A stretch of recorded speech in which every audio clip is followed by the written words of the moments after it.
Yo, what's up, everybody? This is Jason. And Bill. With another episode of Nothing's for No One. What is this, 105? Yeah. Real quick, thanks to Adrian. I always want to say Peter, Paul, and Mary because of the guys we had, but it's Pete, Paul, and Spencer. Yes. Thank you guys very much for last week's episode and getting nerdy, talking about the Warforged album. Yeah, it was fun. It was a lot of fun. Hopefully people have checked out the album if they haven't yet already. I don't know. I find it hard to believe at this point, but hopefully you guys like it and enjoy the episode because of it. And if you bought it and don't like it, you could throw it away. I don't care. Use it as a coaster. Yeah. But anyway, our guest today, want to introduce yourself? Hi, I'm Eddie. I think how's the levels on it? Yeah? I didn't want to fuck with it. Oh no, you're fine. Yeah, go ahead. It's made for fucking with. That's what it's there for. Is to fuck with. Yeah, there you go. Now and I'm ready if you for need anything, porn. let me know. I can turn stuff up, turn stuff down. Now we're good. I was trying not to get it to block my beautiful face. Oh no. Yeah, I hear you.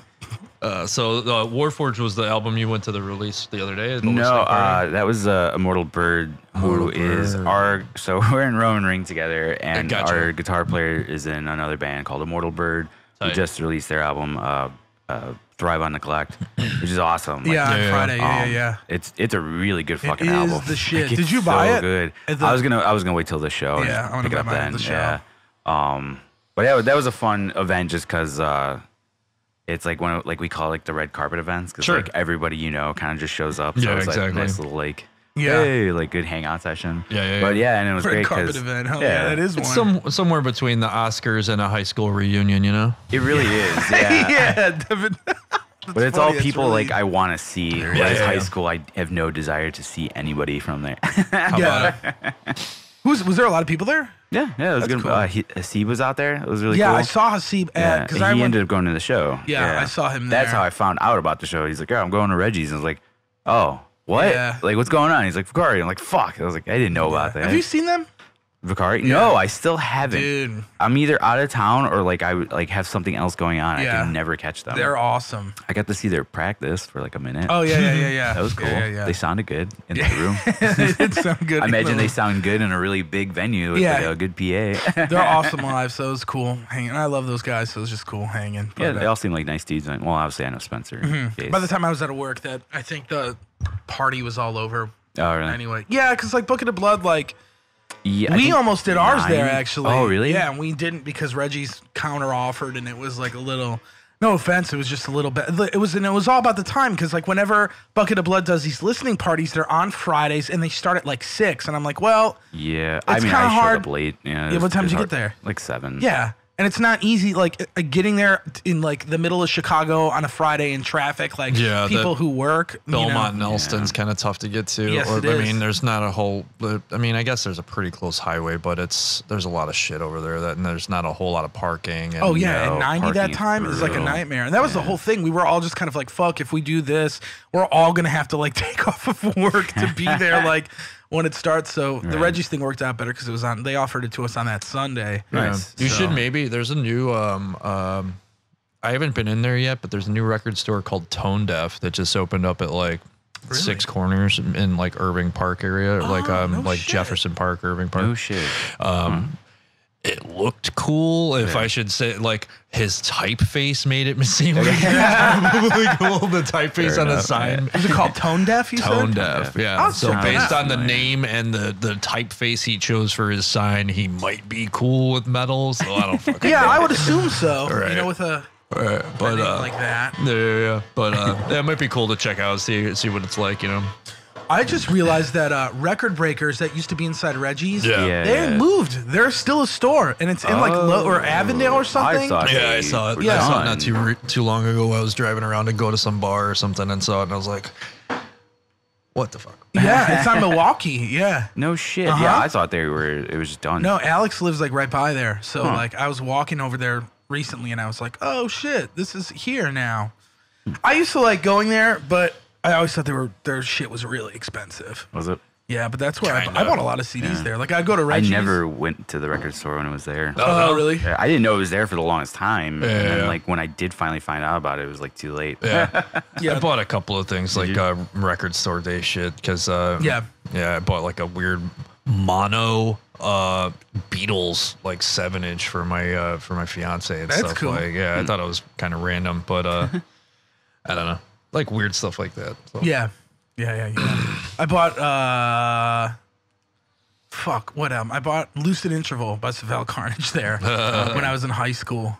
Savell Carnage. Yeah, dude. You remember that band? Oh yeah, dude. I love that band. Candle Decapitation is coming out with a new fucking album. Hell yeah, they are. Yeah, dude. Speaking of really long death metal band names, yeah, Cal Decap, man, they're killing it now. They're probably like bigger than they've ever been. Yeah, man. absolutely. Really? Yeah. They've got a lot of like notoriety because of what was the album, Monolith? Yeah, Right? Monolith is really cool. the one that, like, because the production finally is like pristine and like you hear everything perfectly, and like everybody in that band was just like killing it. So like and then they've always been a really good band. It's just like they never had the production they needed to kind of like break through. But it's funny that you mentioned that because the guy that did that album, Dave Otero, is the same guy that did the Immortal Bird.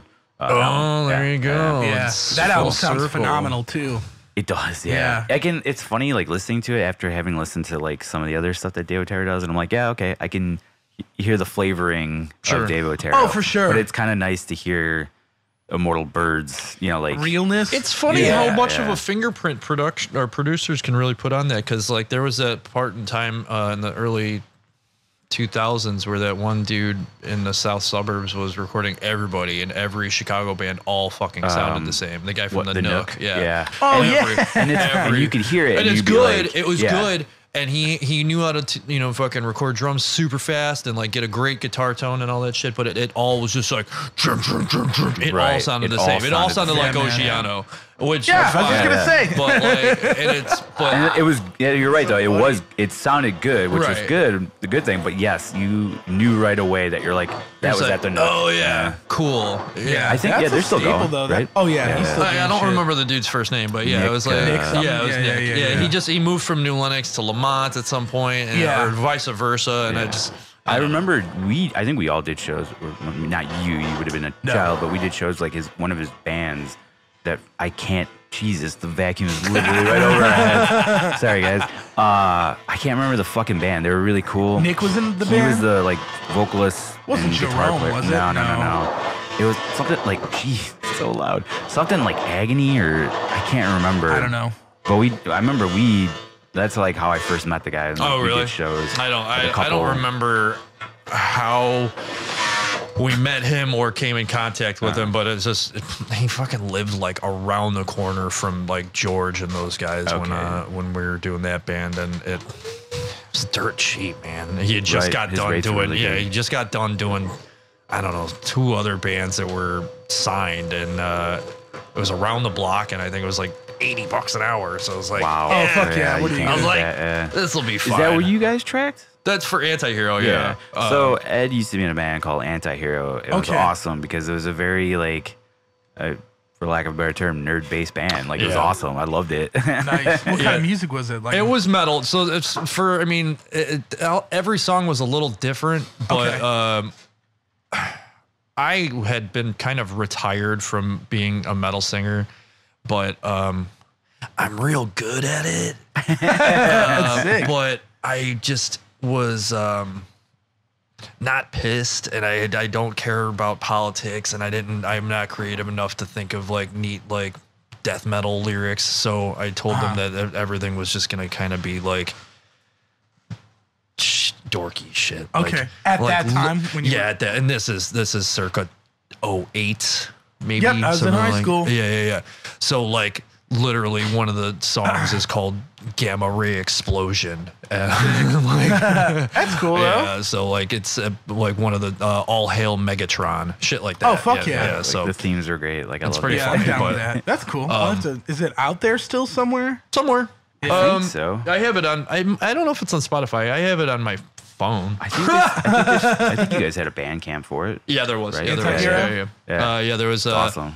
There was a MySpace at that dates it for sure. Quintessential. Yeah. There was a Facebook, very short-lived, that I still get updates for. Oh yeah, I still get updates from my high school. Yeah, because one of our last shows we did with the band Misery Signals and oh my god, and basically and like one other touring band maybe, but it was one of those fucking pay to play bullshit things. Yeah, of course.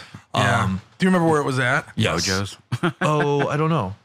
I don't know. Botterroot? No, it wasn't Botterroot. It was somewhere.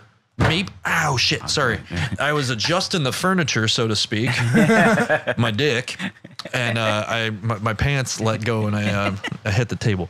So yeah, somewhere in that like Orland Parky area. I don't remember if it was Mojo's or if it. I'm sure I could look at the flyer. The pay to play. I'm sure I could look at the flyer. Fiesta that was there. It was the fucking Fiesta. Yeah, was that it? Fiesta. Yeah, it was. It was when Mojo's had shut down, and that fucking before kid. They were moving to that kid that was somewhere. He's somehow involved with Mojo's and Joliet. Chris. Yes, that guy. Yeah, Chris. He sucks. Yeah, I hate him. Yeah. I didn't remember his name, and I didn't want to go that far. So now that you said that, fuck that guy. Yeah, fuck that dude. He's a weirdo. I've seen I have seen a video of that guy falling down stairs. Cool. Yeah, it's almost like hey, you ever seen the Northside Kings fucking punch Danzig? Yeah, dude, it's like that's I got Mojo's Chris falling down the That's like stairs. one of my favorite videos of all time too. Yeah. The fucking Northside Kings. Northside Kings are undefeated. Yeah, just punching Danzig in the face. So funny, dude. right It's so right before when he's just like, "Fuck you, motherfucker," and then wham, he's dude, like, you know done. what's really sick is like pulling up interviews of people just saying how much Danzig was a dick to them. Like read 5 of them and then watch that video, and it makes it even so much more satisfying. I love the Misfits, and I like Danzig, but yeah, me too. I don't mind It's him. just really funny just seeing somebody get clocked like that. Yeah, If you especially know when they're he's a like fucking notorious asshole. for being like a shithead. Dude, yeah. Like how funny would it just be to like see Morrissey get fucking smashed Oh, or God, like, Oh yeah, dude. Yeah, gotta get Northside Kings. Are so they still a anyways. band, the Northside Kings? Oh no, Yeah, they I can't guarantee be. they fucking are. But yeah, it was basically I was super pissed at that show because another reason I was never very successful in that like pseudo hardcore metal era Sure. is I refused to pander. And between songs. yeah, it's just like, yo, bro, this is about fucking brotherhood and family in the scene, and let's get it together, fucking kill each other. I fucking hate that shit. I think it's bullshit. I can just like, all of a sudden, in the early 2000s, it was like everyone was doing this crowd kill stuff, and Oh yeah. I'm gonna take a look really quick. Hold on. No, I was just making sure I wasn't about to like put my foot in my mouth. Really you're fine. Worst case scenario, if there is anything, we do edit stuff. So. No, it doesn't matter. No, I would just with Jason though. Like all of a sudden, everyone had flat caps and basketball shorts and was crowd killing. Don't forget the gold foil shirts and stuff. Right, exactly. Yeah. Oh yeah. And I fucking hated it. Well, you got to remember, we were like the old guys there. We like, were the old guys kids then. coming into that, We were the old guys then. So like, all these kids are ultra fucking violent, look like gangbangers. Yeah. And like, it was just way different. And it was just like, and it was the very beginning of the like skinny jeans, like crab core. My hair looks like just this. Before and that, I have to cut the mic to make my voice sound up. So like, that's another thing I'll get into later. I hate mic cupping. If you can't do if you have to make echo like this to fucking get like death metal vocals, you suck dick and are bad at your job. Damn. Go get a job at the gas station or get better. Right. And I gave vocal instruction, and like I would always like make fun of kids and like just be like, just there's certain people that I won't call out in a public thing that only do that, but like, or the quiet back of your throat, the inhale vocal, the Randy Blythe. Like, you're not really screaming, but like your amateurs and your metal fans will be like, "Oh yeah, he's screaming." No, he's fucking making a lick. Yeah, you're doing a fucking Scooby Doo voice, man. One of my favorite quintessential merch items from that era was when like Bands like Whitechapel and Whitechapel had it, but they had the Louis Vuitton design. Do you remember that? It was like and it was all gold foil and shit. You know, I had one of those shirts. I wish I still fucking have it. Yeah, I got rid of it years ago. Those dudes had the worst lyrics, but there was a couple of jams on one of those albums. Yeah, man. I still think they're good. Even like, their new record that came out this year was great. Like I am the disease or some garbage like that. Like we are the disease. It's like so stupid. Yeah. It's little kid shit, but like it was a jam, dude. That shit was that band blew the fuck up. They were on like they were charting Billboard for like fucking 3 years. They were everywhere. They still do a shit ton of. They put out a record this year, which I actually think is good. Yeah, it's worth checking out. But yeah, I mean, they're still. I mean, they're doing. I mean, I think every tour they do now, they're headlining. You know, they're in a bus. I just saw. Yeah, speaking of like old dude bands, I just saw Suicide Silence, like a video of them. Yeah. What the hell were they covering? They covered "Blind" by Korn. Yep. It was fucking bad, bro. Yeah.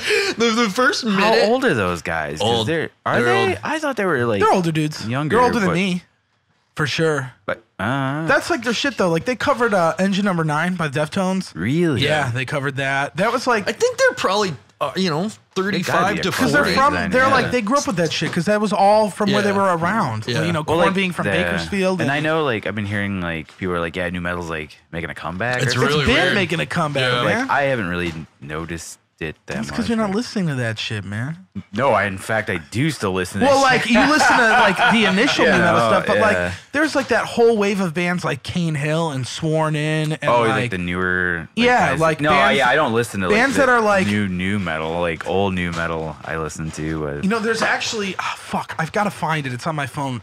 It's a podcast Vince from the Acacia Strain did recently. Yes. Where he starts calling out all these kids.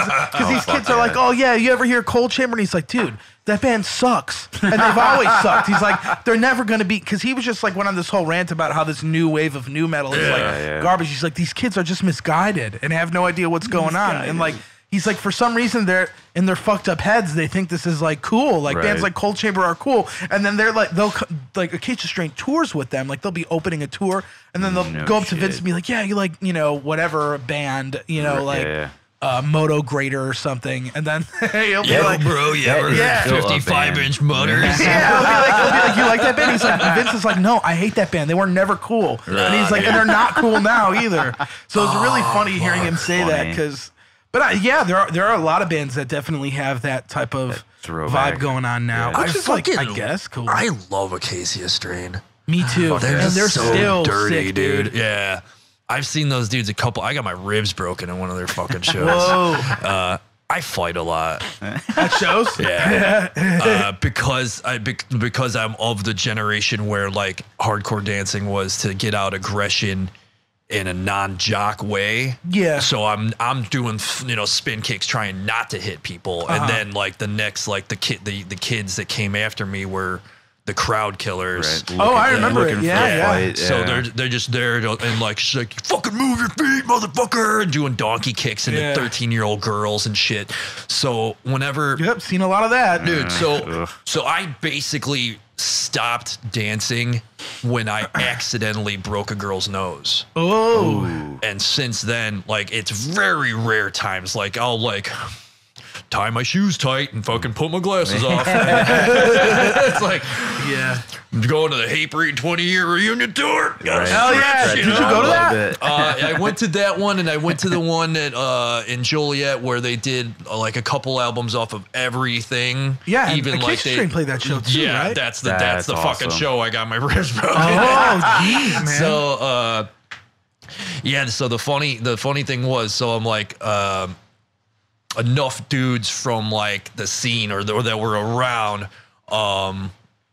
we were all there, and like they're just like, hey, nice to see you, how's the kids, We're all old now, so we all kind of like backed up and made a little bit of room because they started playing shit off like Satisfaction, it's just like like, so everyone's fucking making a little bit of room to two-step and have fun and shit, and doing a little circle pit and all this garbage, having fun. No one's getting hurt. Everyone's just, keeping to themselves. The mosher dudes are moshing. The fucking dancer kids are dancing. And all of a sudden, I'm in a headlock. Oh no. Yeah. And I get punched in the top of the head, which is like hilarious because if you've ever been into any physical altercation or grown up with brothers at all, you know to never try to hit someone in the top of the head. It's one of the fucking toughest parts of the human body. Yeah. You're gonna do nothing but break your fingers. Right. So whatever. I'm waiting for him to get his whatever out. You're a tall guy too, man. That can't be. Yeah, that can't be easy. So I was waiting. So he has me in a headlock and he's just busting his own fingers. So I'm just waiting for him to wear himself out so I can fuck him up. But my glasses are off. Oh no. Oh no. So I finally push away and I turn around and it's Hatebreed. So which bald bearded guy with the camo shorts is it? Right. Yeah. Look it could be any. It's kind of hard to deduce. Yeah. While I'm fucking trying to push dudes and see who gives me a reaction. Yeah. Just to see, be like, because he's still in the area. I don't know who. He could have gotten far. Yeah. So I'm fucking Sherlock Holmes in my way into a fight. I just get it. I get one in the ribs, and I turn around, and it was definitely somebody else because this kid was not big enough to be holding me in a headlock. My ribs instantly broken. I could tell right away just because, I used to box a tiny bit, and I know I've had broken ribs before, so I knew what it was like. I turn around. And it's some little fucking emo prick. He must have just elbowed me in the right way. And I'm like, fuck, dude. And I think I fucking kicked him in the chest or something, but I was miserable and I limped my way back to the whatever girl I was seeing at the time. And I was like, I think we gotta go. Max was at that show. Oh, really? Yeah, I think Crowbar played too, right? Oh, I don't remember. Yeah, so you're getting all the fat bald dudes with beards and fucking camo. That's my people, dude. Dude, it's after they broke up, after Pantera had broken up, I thought that Hatebreed adopted all those dudes. Throwdown tried to take the Pantera fans, but Hatebreed really didn't band anymore. I don't think. I don't know. I thought that dude kind of sounded like Phil. I thought that there was the guy from Throwdown. Yeah, I guess so, a little bit. But they didn't have the. I don't know. Well, they were doing the Walk cover live, I believe, for a while too. Right, yeah, I think so. That's funny. Pardon me. I mean, I remember so many bands doing that. I remember it's such a fucking good song to cover, dude. Everyone knows it. We, my band Warforged was just on tour, and we saw Diamond Vinny's grave in Arlington, Texas. Oh, that's killer. So it was very killer, dude. What a fucking. There's so many people that go there all the time. We saw 7 people probably there, back and forth. But yeah, I feel like we've been having all these conversations about Pantera recently because they're sick. So this is one of the things I wish I had done, but I didn't like Pantera in high school. I had many opportunities to go see them. I didn't. I think maybe part of it is because my dad's young enough to where he was into metal, and my dad liked Pantera, so I was like, fucking, that's dorky. My dad likes Pantera, so it's not cool. Right, it's not cool. That's funny. I have a lot of friends like that too. Right. So I still hate Zeppelin. It's I'm not a classic rock guy at all because my dad likes it. But aside from Pantera and a couple other random things, my dad mostly likes very pedestrian. He likes Slayer and Metallica. Not that Slayer's pedestrian, the big main. You're not gonna get your entry level heavy metal kind of stuff. I mean, but then there's really fucking weird ones like Killswitch Engage is his favorite band. Your dad's favorite band is Killswitch Engage. Yes, his favorite. That is fucking insane. It's Does weird. he keep up with them and shit? He listens to their new records? Yeah, absolutely. He really likes what's that fucking? It's gonna come to me as soon as I say that, but the Viking sounding metal band. Monomarth. He really likes the Monomarth. Dude. That's so random. So you've never heard the stories from Brian and Rosie about my father? Oh my god. Damn. I wonder. It's so. Fuck, now I gotta ask them. Oh my god. So when I was a teenager, when we all first started being in bands, and Brian and those guys were in Contraption 7 and Threat Generator before them, and this is a while. Oh yeah, this is you were probably 99. 7. So the Joliet greater area Okay. Is that where you're from? Sort of. Okay. Just north of there, northeast. I went to high school, and then there was like a handful of bands that had minor fame, I should say. Okay. And then yeah, because that was like that era where Roadrunner was like going nuts in Chicago. Roadrunner and like, Victory were going crazy. So because like C7 almost got signed to Roadrunner. I remember. I'm kind of surprised they didn't, and I don't want to. Well, it's because like their guitar player like dipped, which is crazy. I remember him. It's a funny. Was Brian and Rosie's old band? Brian's old band and Blake. Contraption 7. Yes. And who? Blake. They used to manage like Cobra Empty Bottle and all Empty that. Bottle and shit. Yeah, he was the bass player. Yeah. And no shit. But yeah, their guitar. I think the way Brian said it was funny. He was like, the guy was like went out to go get potato chips and never came back. Yeah, he's like like that's crazy. The joke about the dad that wanted to split kind of cigarettes. Yeah. He's like, and I like the dude a lot, and I don't know what would have conspired or transpired to make him do this, but he is. Before I met Bill, Dave was the dude. Yeah. Dave was the virtuoso. You might have seen videos of him. Yeah, you may have. He's on like YouTube now, like doing crazy bass stuff, crazy guitar stuff. His where whole he's thing just is like, he doesn't use a pick, and like and he'll he'll like a 9-10 string he'll guitar fucking and stuff. tap and be like, It's like a Castlevania reference is like the name he goes by. Wesley Belmont. That's it. Oh, That's the dude. I don't know the guy, but I know. I love Castlevania. Yeah. But if you're bored, check I'll it have out. to take a look. Yeah. But yeah, he was like He was in Contraption 7. yes. Yeah. And then before C7, I don't remember the name of the band, but it was Dan, who was the singer of 5.0, and Dave were in a metal band before that. And like this is like late 90s. Everyone would always talk about it. They're just like, oh my God, this fucking band was the best. So I was blah, blah, actually blah. 7. Yeah. Right, exactly. Yeah. And then when 5.0 came out and they were, super huge because they were like at the cusp of like new metal, rap metal, whatever. And it just had keyboards, had fucking 808 drops, had fucking like, Norma Jean style, like, shit like that. And then the dude can sing and he had a pretty good metal voice and like, there was like 10 of them. Yeah. there was Dan and his wife Sharon. There was Casey. That was the band. Yeah. I ended up doing a show with them. Yeah. They were so much fun to watch. They have a new project. Like I don't know if it's still going, but I remember like years ago. They always have. So Dan hurt his voice really bad, and that's kind of at the same time 5.0 kind of disbanded. He had gotten vocal nodes, and fuck that. Whatever happened, and they broke up too. I don't remember all the different bullshit too, but he kept trying to do like sort of like Sparta sounding stuff. Okay. If you're familiar with that band, like at the drive-in Sparta kind of style, where it was like it was indie, like Deftonesy kind of screaming, kind of rock and roll with a little bit of screaming kind of shit.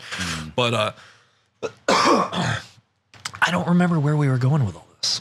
Just talking about the old band. Oh, my dad. Yeah, that's why. Your dad. My dad would collect everybody's CDs, collect everybody's tapes. I remember this now. Go on. He would take any photos that were online or that he had taken himself and make his own posters, basically. That's sick, though. That's sort so of fucking cool. It's sort of cool, but it was a little weird just because if your friends ever come over and then there's a fucking weird shrine to them. Yeah, it's all bizarre. your friends' bands and stuff. Right. And I was obviously, and he, with C7, it's kind of easy because there's only 2 dudes or 3 dudes. Right. With 5.0, I wasn't really friends with those dudes. Like I grew up with Dan and Sharon in high school, but like we were never super tight. If I saw them in public, I'd probably be like, "Hey, how's it going?" But we didn't go to the movies together. We didn't, really whatever. So that was the weirder one. I thought, I don't know, like if he's proud of my good friend Brian, etc. Sure, whatever. I'll just let that as an extension of being proud of me and my family. But if there's one of like Dan, who works at the gas station, that's fucking weird. But my dad still like listens to a lot of metal. He doesn't pick up too much new stuff, but he has subscription to Revolver, so once in a while, Oh, he'll, okay. like, You'll see he'll be some like, shit oh in there. yeah, Rivers and cool. Nile's been in Revolver a bunch. Right. Yeah, that's cool. But Maybe he's checked. I asked that just because I know Killswitch dropped a new single. They have a new album coming out. oh really? Yeah, no they dropped shit. a single while you were on tour. Is it I with, didn't like it, but Jesse still singing with him? or yeah, whatever? yeah. I think this is his Cool. third album back with them. Cool. Yeah, I didn't. Okay. I don't know. I liked my era of Killswitch because I'm 27. Yeah, let it yeah. be known. My favorite. I mean, my records were like the Howard Jones ones. Those were like my favorite So ones. they're fucking good, man, but it's just too like operatic and like weird to me. Yeah. This is. It's just like, oh, that fucking Dio cover rips, but like, Yeah, I love I my don't last know. era. Oh, well, yeah. I mean, I don't know. I love End of Heartache. I thought that was sick, and I liked Daylight Dies was like the big one for me. That came out while I was like in What was freshman the year. End of Heartache big- was like my shit. What Yeah. was the big hit on the like first Fixation on the Darkness? When they redid it with Howard. Yeah. There was a version with Jesse. Yeah. and then On the they album, did and then they again did it with with Howard when he yeah. joined. Oh, That was- really? That was Yeah. the first song. Which they was did. really weird. I don't remember if I heard the fucking like it. Howard one. You had It's a to. bonus It was track on the pretty deluxe huge. version of the End of Heartache if you ever had that. Mm. But it was like their first single when Howard joined because they needed to do something quick. So I'm pretty sure they just Yeah. did, Yeah, they wanted to stick with his It's vocals always on it. so weird when a singer quits, but or when yeah, they, the same they dude get a does new the one. other song. But they had, I mean, The same thing. Like, we were back to Misery Signals. They had a different yeah. singer for a little while. Have you heard and a then, like, funny Carl. story Is that he you back, mentioned? though? He's back. No, Carl- Carl's I thought- not back. No? He's it's not? Jesse's in the band. I'll tell you everything because I've been on this huge Misery But Signals didn't kick the Carl- last couple Carl weeks. shoot Okay. back? Right. Bill, I'll tell you. Do you want to know? No, not at all. Go on. I'm So- gonna get my other drink while you're talking. Yeah, go for it. Misery. I've been listening to them nonstop the past like 2 weeks. They're such- yeah, this is- Misery Signals band? I'm down. I'm totally down. But I was listening to Mirrors a lot recently because I think that's when I listened to the least, which is Me the first too. one with Carl. Yeah. So there's a documentary out. I haven't watched it yet, but I'm going to possibly tonight. That they did surrounding the. They just did that 10-year anniversary tour of Malice of the first record. Right, So right, Jesse was in the band. He's their OG vocalist. He quit after that record. Then they had what's his face? Carl do Mirrors, Controller, which is my favorite album by them.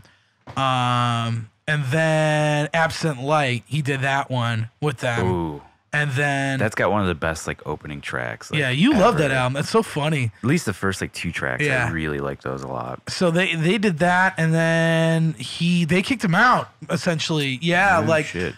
if you go on Lambgoat, there's this huge post that he made about it, like a Is he couple. not doing enough talking parts like the original guy?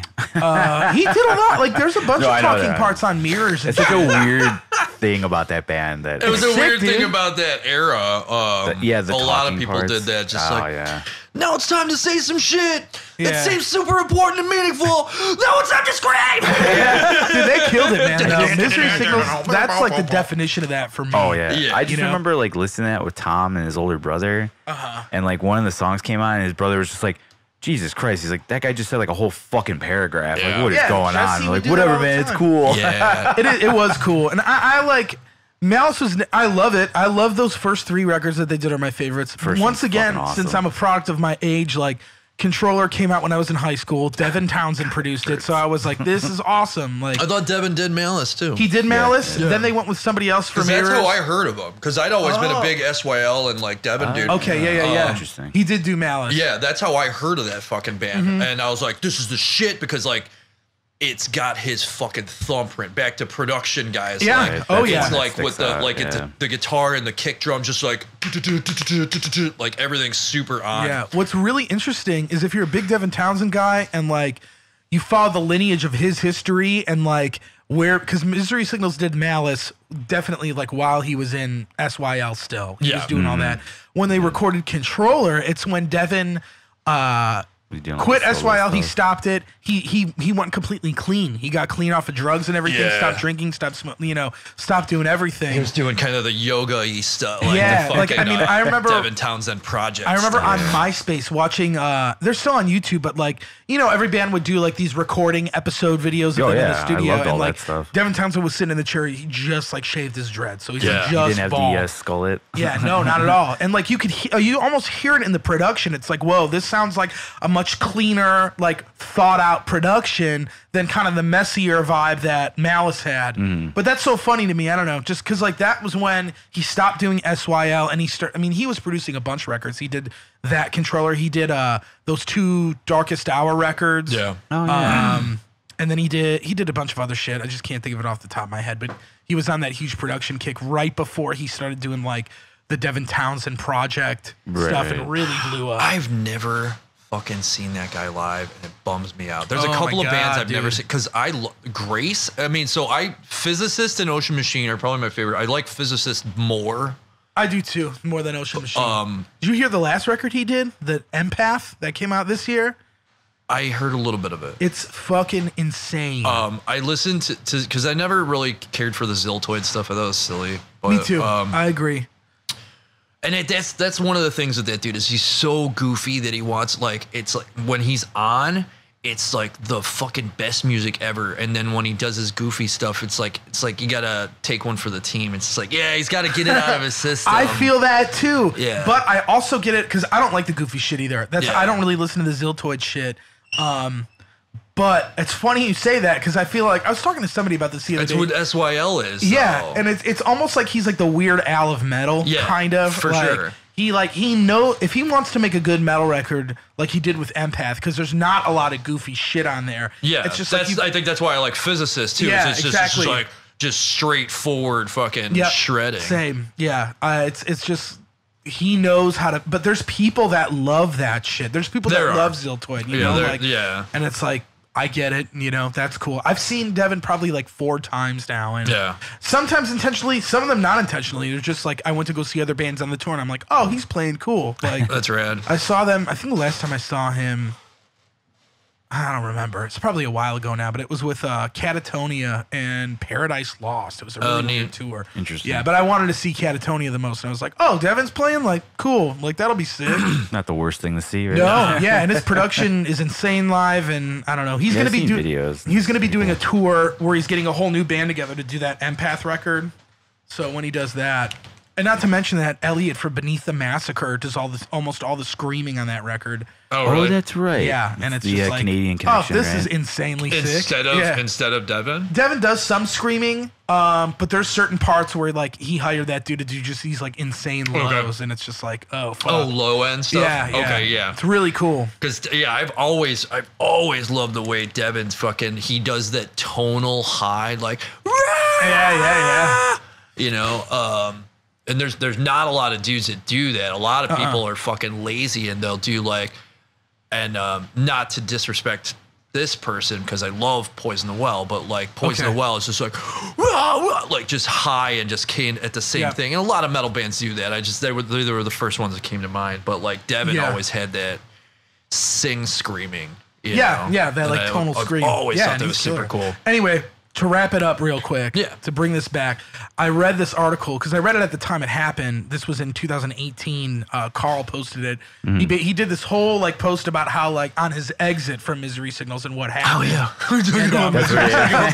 He did it. It's funny how we go down these like paths. He did it because like he did it for the 10th anniversary of Controller when that album came out. That day, he posted this whole like, you know, written out essay almost thing, just talking about how like. The last record cycle, he felt super detached and like, you know, his experience in the band, he'd always felt like he was the new guy and like his ideas weren't taken so seriously. And when they had different guitar players come in, it's like they had more of a say than he did. And he said he became super detached and he had a lot of mental issues and he wasn't getting help for at the time. So like he'd be on tour. That's like the worst place to be if you have like shitty issues like that. It's like, you know, he'd be completely isolated and stuff. And eventually like, you know, his communication was barely there with the band. And I don't know, I guess they started doing the tours with Jesse for the 10 years of Malice. And they were just like, hey, listen, dude, like we want to continue with him. Like, you know, and he was pissed for a while, but then like he took a step back and he realized like all the shit he was doing. And he's like, I don't blame him. Like I sucked to be around. And like, you know, but he like it's a cool article if you read it. It's just like he talks about like he's like, I'm sorry if I, you know, came off as angry, like, you know, is more of him celebrating like what he did with that band. Because those were my Mirrors and Controller were my favorite Misery Signals records after Malice. And Malice is great, but that was like my shit. So it was cool to see that. And I'm excited because they're recording. They're done recording a record, I think now. Oh, really? Yeah, with Jesse on it. So That'd be cool. Yeah, it should be awesome. I obviously don't know enough about Carl, but yeah, I always thought it was a little difficult trying to help write stuff,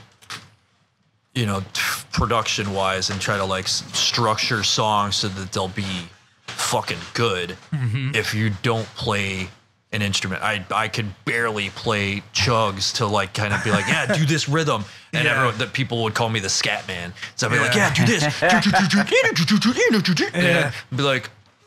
like this, and they're like, it's like, no, like this. I'm the same way, man. I play drums and I can't fucking play guitar for shit, and I'm always just like, do it like this, and I'm like, it'll be sick, and then like, yeah, it's just fun. I feel like, and there's a bias, I think, because it's with our band a lot, Roman Ring, where I'm doing a lot of that shit, where I'm like, try this out, and I'll just like hum an idea to Bill or Nate, and I feel like Bill's usually good about it, but Nate's always a hard sell because he's like, well, it's not written like from a guitarist's aspect. He doesn't have the imagination to like visualize, what you're trying to put out there, which cracks me up. Yeah.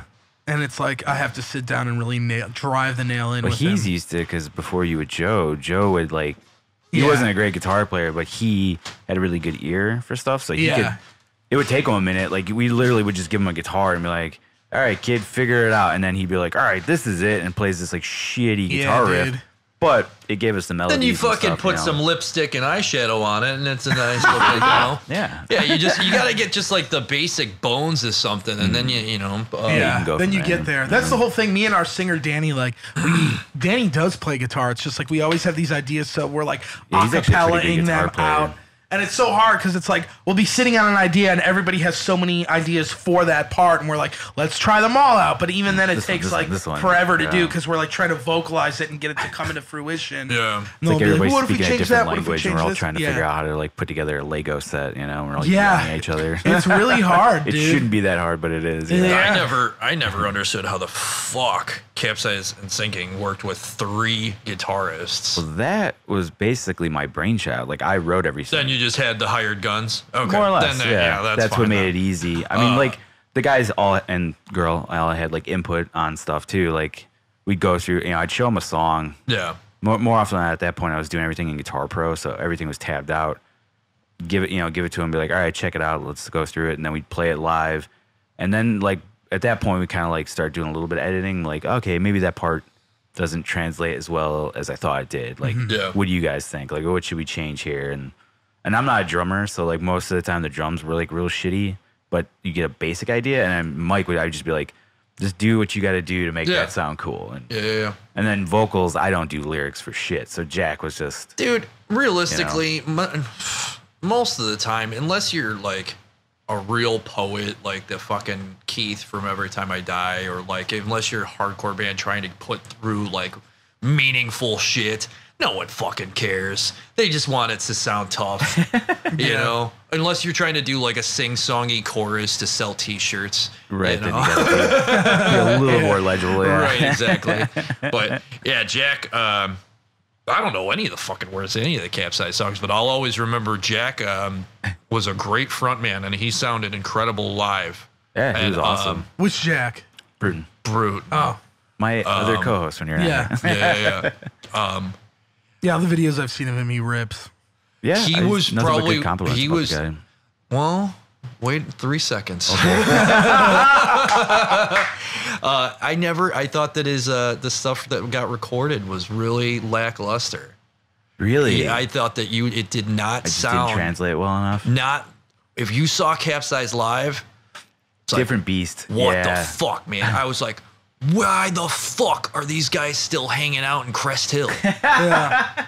And then I listened to the CD and I was like, oh, that's why. Our live show doesn't translate well. Dude, it was so fucking good. Like, just everyone together was just like going nuts. Fucking Jack was a super weirdo to watch, and his voice was great. Like, he had a great fucking sound and persona on stage. He just like kind of like charming, but creeped everyone out. Yeah. And was like, you know, would usually get down to his boxers and just be like, like fucking like freaking out the squares. It was awesome. That's every so time. funny. You guys never toured either, did you? Little guy tours, right? Just around the like surrounding states and shit. Who? You? Oh, into Indiana and Ohio and we shit. do like the Midwest a little bit on like weekend stuff, but and Roman Ring has like done like a little week long tour. A couple years ago. But yeah, Capsize. I think we played like Indiana. Right. Yeah. And yeah. I think the farthest was I ever went Maybe was Wisconsin. fucking Toledo. Oh, really? Okay. Right. And I don't even know how that show happened. Somebody asked us and we drove sent out an 6 email. hours. Okay. It was funny. Yeah. I mean, that's cool. It was from the MP3. This is really before Oh your my time. God. MP3.com. Hell yeah. I remember. That was the shit. Yeah. That's how all bands were fucking getting their. They're just like, yeah, man, I got like so many hits right now on Right. MP3.com. That was their humble brag. That's sick, dude. It was kind of cool though at that time because the you know the kind of punk metal and hardcore bands that were on there, like I was like aim buddies with the dude from Evergreen Terrace and like just like wow. yeah, Oh, just that's messaging like all kinds of like you know because you see in what genres who's popular Right, and they broke like it all what down. like because they were unsigned at the time but and then they had a similar Evergreen sound Terrace? yeah they had a similar sound to the band I was in at the time so I was like yo dude you guys should fucking come up here we'll fucking play together it'd be awesome Yeah. and because they had a Simpsons reference name I was Right. like you guys are funny let's hang out Simpler times. right Yeah. and then I was actually kind of pissed because the band I was in, we were trying to do a cover of Sunday Bloody Sunday for whatever reason. I fucking hate you too, and I'm not sure why the hell we were working on this. Yeah. But and then Evergreen Terrace did it. No shit. Yeah, Didn't and Veil Maya do it too? They did. and I was like yes. thinking, I was like, did I mention that in my fucking AIM chats to this prick? I like go back. Right, exactly. Yeah. Go That's so back, and I was like, you fucking Floridian piece of shit. They were big for a while. They were really They big, were on yeah. the They Metal Blade, I they got think. pretty big, yeah. I think they got to do Warped Tours and shit like that. Yeah. So. I don't think there's they might still do stuff, but I don't think it's a lot. Yeah, who knows? I don't know. I haven't heard the name in a while. Yeah. No, I neither saw do them somewhere once. Really? I don't think I Yeah. ever did. I don't remember. That's funny. I forget where. Yeah, I don't know. Oh man.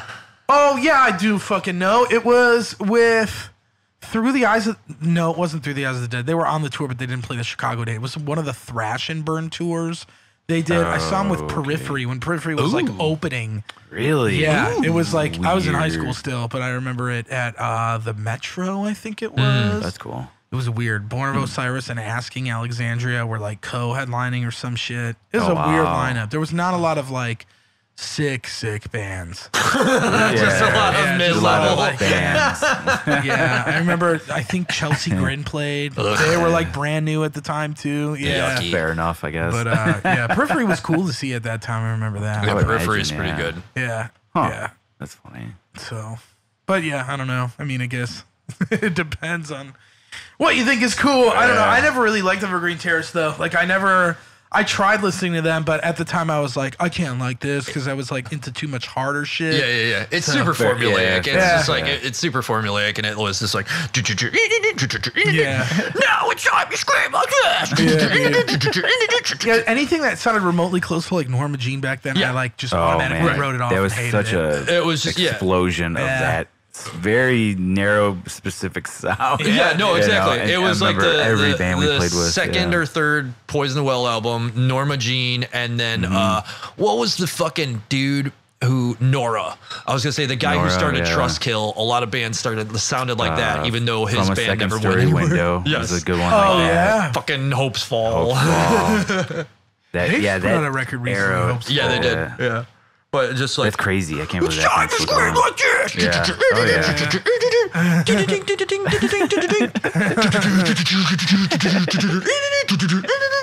Hell yeah, man. See, that's like the 2000 Scat Man. Yeah, That's what I'm telling you. It's like 2008 encapsulated right there. I just Yeah, wrote a right. #1 summer jam. So Right. yeah. That's a I was throwback. listening jam. to See You Next Tuesday the other day, and I was like, "This is Man, I have sick. not listened What's to that, that? forever. See You Next remember Tuesday? Those guys? No. They're a band Great. from back. I then. mean, That's I a like the good- word cunt. Right. But They're a good band, like very tongue in cheek with like everything. Sure. And They toured with Tony Danza. Yeah. If you remember them. Like, just think. Oh, like, I remember Tony Danza. Yeah. Was it late 2000s? Like the era of like the breakdown thing. They did that, but on like a more gratuitous scale. I think I like that. If you like Acacia Strain, like old Acacia Strain, this is right up your alley. Like at least the first album. The second one, questionable. Intervals that everybody hates, except I like it. It's just too different. Like, I don't know. It's not as I was fun never as an the first OG album. fan. I used to not like that band when I was when they were Dude, big. I saw them I like didn't multiple like them. times live. It was awesome. They were I never terrible. saw them. Yeah, They that's were funny. so bad. I saw like, Tony not Danza tight. multiple times. I never saw See You Next Tuesday. I was just talking about that with we were talking about it yesterday or 2 days Brian. ago. We did Tony Danza's first show in Chicago, right? Chicago, Yeah, I and it remember. was God, the first record, fucking awful. Yeah, with the original lineup and everything too. See, I really like that one fucking song and like the second album or whatever it is, but like I can't remember the name of it. I don't know. Oh yeah, they're all weird. A lot of names weird too. names, yeah, dude. Because it was that era of like, let's make funny titles, you know? Like, we did that, yeah. Holy shit, though, that one fucking song is just so insane. And I'm trying to think what it. You guys remember War from a Harlot's Mouth? Did you guys Yes. ever listen to them? My buddy Rick is like not. Rick Togler, Siegfried. Yeah, He it's likes them? All about that. Dude, band, I met the yeah. guitar player of that band, and he came up to me and told me he liked my band. And I was like, what Oh, the shit. fuck? Really? Yeah. That's awesome. He bought our record when it came out a couple months ago. And Fuck he yeah. posted a picture of the vinyl on his Instagram and shit. And I was That's like, cool. whoa. Yeah, His new that's band, incredible. Nightmare, I saw them. Okay. And then Night Mirror. Yeah. Right? Yeah, I saw that somewhere. I didn't see them playing. they're a cool band. Nah, not my favorite band name, but they're a cool band for sure. Yeah. It sounds like a magic card or something. Yeah, which is sick in that way. But like I saw them, they sounded awesome, and then he was walking around, and my friend knows him, so he introduced me to him, and he's like, cool. oh, he plays in this band Warforce. He's like, oh yeah, and he's German. He's like, I picked up your record, and I was like, damn, what the fuck, dude? That's I funny. wanted to tell him like, well, I love your bands, but I didn't say like anything. I was like, yeah, it's cool, man. Thanks, dude. All right, played it cool. Carol 14 Wassman Wassman 7. Yeah. That's the That's a good fucking one. song, dude. That's a sick song. You know what, dude? Because you know why I like these guys is they fucking remind me of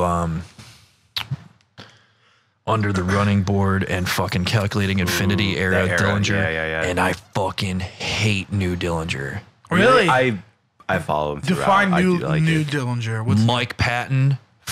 Oh, Forward. Onward. Yes. Yeah. Okay. See, I like the Mike Pat one. You're a weirdo. I know. You know what? Most people, I mean, and I can respect what it is, but it's such a fucking different animal. And Yeah. like, they are it's a no crazy longer, evolution, yeah. they are no longer just, it's like speedy math metal band. Now They're they're not all even like, a band anymore now. well, yeah, for sure. Yeah. But like, it was, let's get a lot more groovy, like weird, Right. like, for They had lack all of the a pop hooks and yeah, stuff, yeah. dude, and it's bummed me the out. weirdest thing There's was, still like- great fucking random gems on each album, like Oh, yeah. Bum with Gold Teeth They'll- is fucking they'll super. pepper Yeah, it that in song's like sick, the old dude. Right. like kind of style. But of like stuff, whenever it's like, and there's some of this on Calculating Infinity too, where it's just like, like it gets fucking weird for no reason, and then it's like, but I was never into Candiria really. I was never into any of the Okay. random, hey, let's throw a jazz Let's do part jazz, into the middle of yeah, this yeah. fucking metal song that should be a masterpiece. And now the people who lie and say they like jazz are going to say this song's super cool because it thinks they're going to get a pussy. Right. No, asshole. Just keep it a metal band. When has that ever worked? Dude. So I think it probably worked one time and then word got out. That's what happened. it's like the Like, did same you hear dude that that hands dude out got laid? acoustic guitars. He's like, hey, bro, learn this Sublime song. It'll get you fucking Just laid. slamming a pussy with that one. when has It that worked for ever that one fucking guy. Same song It for worked the once. rest That's of all us, that matters. bro. It I worked want to once. meet one dude that told a woman like, "Hey, I like Candiria," and that got him laid. Why would No, you say that? he says, I like jazz. Oh, like jazz. Yeah, there we And go. It's I like, incorporated it in my metal band. Right, Yeah, exactly. when does that ever It's work? that fucking Dude, dude. that like It had now to when have worked somebody once. tells me that Otherwise, like it in never really person, I would've just happened. shut It's him the down. same It's like, fucking asshole that like listened to 2 Incubus albums and then like every fucking stops just playing with a pick, and instead of playing rhythm with the guitar, he's just like gotta throw in. I fucking hate Incubus so much. Oh, This I love that stupid band. Ugh, you would. I know. Sorry, I don't even know what that means. Oh, because you're a bass know. player. That's what it Yeah. means. See, Yeah, I don't like that band that much either. I don't get it. Dude. Like, they're all right. Some of their hits are catchy for sure. Yeah, like, there's definitely I've like since dropped off from them, but I do like all the older stuff for sure. But when he's talking about fucking the stars looking like a diamonds across the blue blanket. yeah, they're like college rock, like yeah, it's like a funkier pseudo rock version of Dave Matthews. That is a fair assessment. Like yeah. every freshman year, you fucking get, here's a joint, pick one of these albums. Get a bunch of cupcakes. Here's your Netflix subscription. Share it with everyone. Yeah, I don't know. I think Cryptopsy's better than fucking Incubus. Absolutely. That's just me. I don't know. I don't know. It took me a while to like, cause like Incubus forever for me. I was like, maybe it's just one of those bands where I don't get it. Like now, like back then, that's how I felt about the Deftones. Like I love the Deftones now. I think they're great, and I think Deftones has some like amazing songs that I kind of get now more. And I'm like, yeah, this took you long enough. Makes more. Yeah, I just never. I don't know. Once again, you were like 5 when the first album came out. Probably for real. So what era of Deftones are you into, or just kind of not at all? I don't like have any specific records where I like listen to it front to back. I like Diamond Eyes, Onward, and then I also like White Pony. I thought was sick. Okay. Yeah, that's like most people really fucking like that one. White Pony. Yeah, I like. It seems to be the big one. I like Adrenaline. That's the one with the seashell on it, right? Yeah, that one's big too. Like I like the heavy earlier shit. I like the second album a lot. Is that Adrenaline? No. Adrenaline's the first one, Around the Fur. This is great. Dude, the fucking song with the dude from Sepultura. Yes. What the fuck, man? Oh, he's on there? Good. Yeah, Max Cavalera? Yeah. Because they were all tight back then. It was all the new metal bands. Yeah, fucking Chino's on one of the Korn albums. Yeah, fucking Max is on the Chino's on a Soulfly album. Yeah. First I believe that. Yeah. Man, see, so that's a fucking back to lyrics not mattering. That album, New Tribe, like it's so lame. Right. Like, oh my god, like talk about as corny as it gets. I love that fucking song with Fred Durst on that album. Oh hell yeah! Yeah, hell yeah. On which album? The first Soulfly album. It's fuck was that called? Bleed. Yes. Yeah. He's like something. I'll make you bleed. Yeah. That's sick that he was fuck God. Dude, they were all buddies so back good, then. dude. It was so Well, I forgot. Ross Robinson fucking produced all of everything. them. Yeah, So he did they're- Roots by Sepultura, right? Yeah, he did. Which was the beginning of like Soulfly essentially, because it was Oh, that yeah. new metal sound. And they were like, "This is stupid." And then Max was like, "All right, I'm doing Soulfly. See you guys later." And now Soulfly is doing like early Sepultura, like that thrash and sound Nail now. Bomb. It's so weird. Oh, yeah. yeah. And then like him and his brother do was it like Cavalier Conspiracy? Yeah. Really weird, but Sepultura's still at it. They're Fuck still yeah, like dude. the actual one. They're still doing shit. I can't verify if it's good, but they're still So doing what's stuff. the lineup with that? Is Max singing, or is it the black dude, or like Max is not in Max- Sepultura no. anymore. Okay. And I So think the Sepultura brother is left it's as well. the black dude. So it's yeah. Igor and then like the other guys. Okay. I think Igor's not in the band anymore. he's either. gone. Yeah. So neither of the Cavaleras are in No, Sepultura. it's I think that the only- fucking Fucking weird. Andreas Kisser. Yeah, that dude. I think he's the only original. Weird. Member I think the of bass Guitar, right? player. I don't know. I Probably don't know, yeah, not. Because feel like I they go seen through him some fucking 20 fucking years ago with the lineup with the black guy singer, and it was Yeah. good. I like that guy. First I couple didn't records mind it. the first some they of the go records to he's on I think are awesome. I remember like the first single I heard. I was like, "This is cool." I liked it. I don't remember what it was, but I remember. Yeah, I saw him at Tattoo the Earth. Ooh, that old tour. fuck, Hell man. yeah, I think I. Wow. That was a long time ago, man. Was it the year Slipknot played or whatever? Did they ever play it? It was Mudvayne played. Mudvayne? Yeah. Ugh. It's I see, I love That's Mudvayne. Bill's favorite band. What the I fuck? love that Really? band, yeah. It's like one of the one bands I've seen dare most you. live. How dare you fucking be as good as you are and like that? That's like, Oh, I know. that's the tip Trust of the me, iceberg like, with yeah, Bill, I know. man. That's oh, nothing, dude. So I can like some sleazy stuff, but just like that fucking guy with his overalls and the fucking like get up, braided I know. beard Yeah. and like. Well, now he does Hell Yeah. Much worse. He's not doing crystal meth, and he's like jacked as shit now. Yeah. Oh, good for him. Yeah. Not a fan of guess. Mudvayne either, really. I kind of like LD50 dude. because I think there's some goofy ass shit on there, but Great moments on that album. I don't know what that is. that's their record. That's second basically what you just sang. Full length, but it's the one they broke out on. Yeah. I remember they were practicing that song the other day when they were doing pre-production for like and they're just like have to like look into their eyes. And they have a record? Are they doing a record? They're just working on some songs. Yeah. Do you know what to it get is? some ideas. Are you keeping it secret? I honestly don't know like okay. quite what they're going for. There's but the song they played sounded fucking awesome. Oh yeah. There's an awesome meme of the Mudvayne guys for that video where like they're doing the intro where the fucking bass player devil guy is like looking like he's insane, and then it's like most brutal metal scream ever, and then when the guy goes into where he's supposed to go, it goes. It's awesome. It's how it feels, man. Yeah. So I saw those dudes open for 5.0. That sounds about right. Mudvayne open for 5.0? Yeah. And it was, I don't remember if it was Riley's Rock House in Aurora or if it was Riley's at this place. House, man. Yeah, because they were from Peoria. Yep. Yeah. So they came up and they opened for 5.0 at like a Battle of the Bands thing. And were they still doing like the whole get up and stuff like that then? Sort of. That was probably pre-bass. The bass Mudvayne was from Peoria? Yeah. So, Southern but Illinois, it was just like take. really lame corpse paint. Gotcha. And they sounded like goofballs, you know?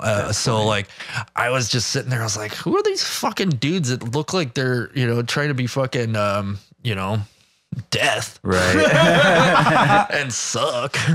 That's funny.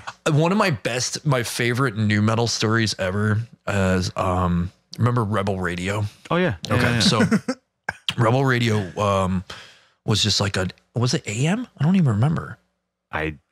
Some local fucking I believe small they're band still going though as like as an internet radio thing. Okay. Rebel Radio is. Yeah. Is it? Because Okay. on my way to your place, these two like older long-haired dudes blasting like metal. Oh, that rules. Saw me and they were like, "Hey man, yeah, take bro." a card." It was Rebel Radio. Yeah. That It's rules. so funny. But anyway, right in that same era, Roadrunner signing everybody.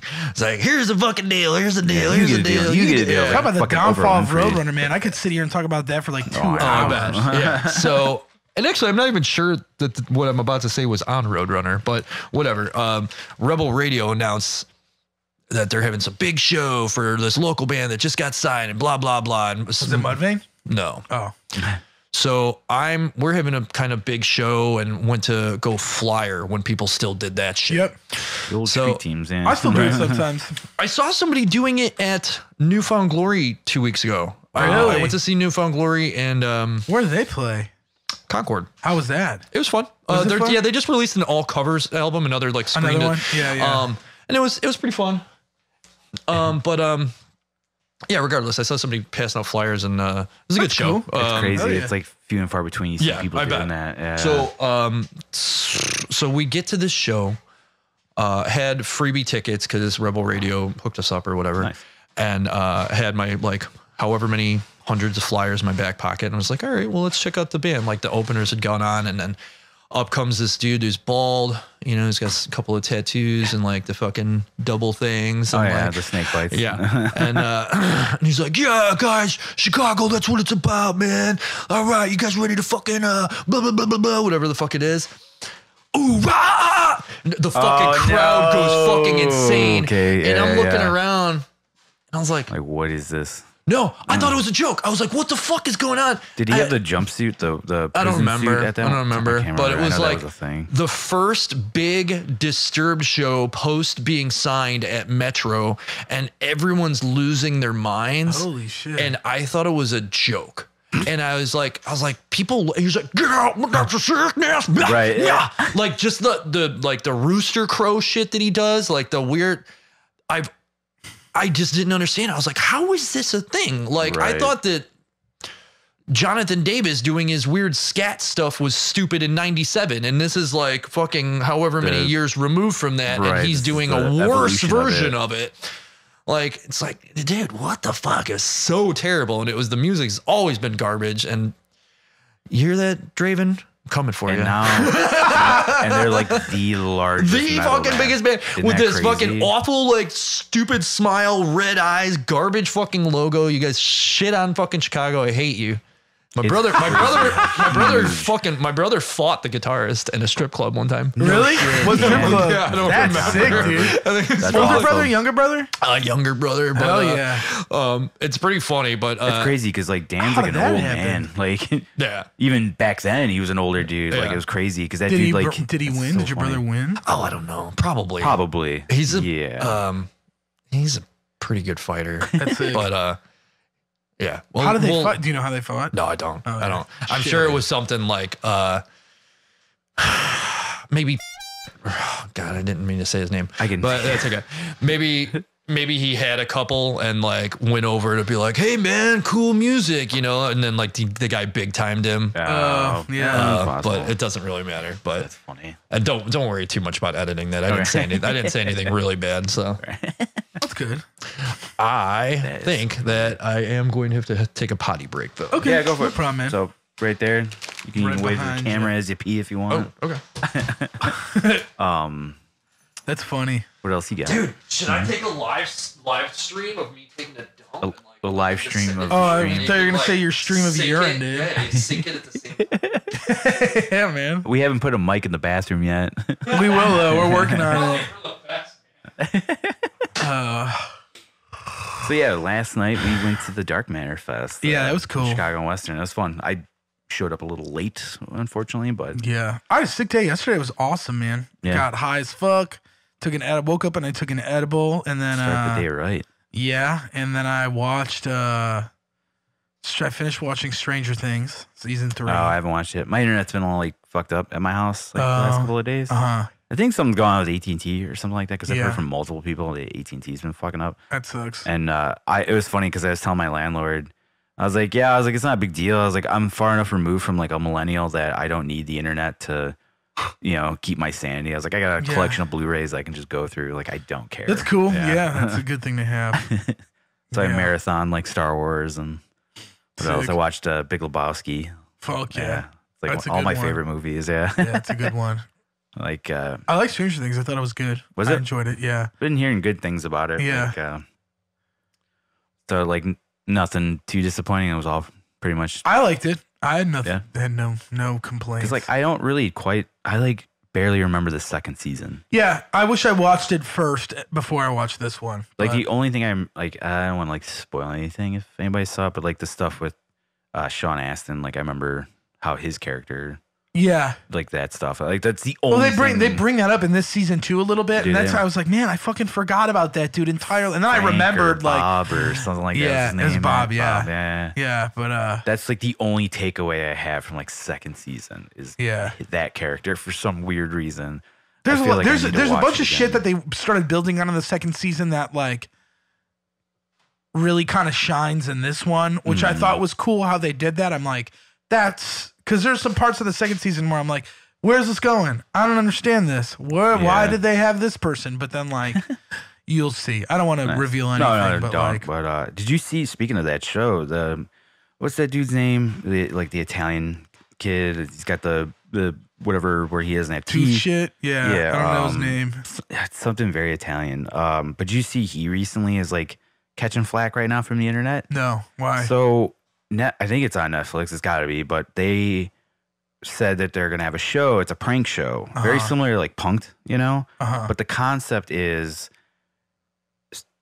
people get hired for a job and then they like fuck with them. And that's it. It's like the whole premise. That's the prank, Okay. And the internet went fucking nuts. They were like, I can't believe he's doing this. This is so mean. Is he doing it? He's like the host of the show? Yeah. But it's like, how much does that kid have input on there? Like, I'm sure they're just like, we got this kid, put his name on it. He's huge right now. Yeah. Like, he's a Is face. it on the show? Is the show on now? Is it like I don't think so. I think like they might be postponing it People because were of all thinking this, it's, like, cruel backlash. or something? Yeah, they're like, how dare you? There's people struggling to get jobs and this Oh, and that. yeah. And like, yeah, I get that. And it's like, it's not fair to those people that like you're gonna like hire them for a job and then you're not gonna like be. Yeah, but how like, do you know real, they're but hiring those people? I don't know, dude. It's like, dude, that all that shit is fucking. What's the word I'm looking for? Where they vet those people like Scripted. specifically to know like they're gonna get a reaction out of them. They know, like and it's like, yeah, it's and very I'm sure at the thought end out of and the day, calculated. like Yeah.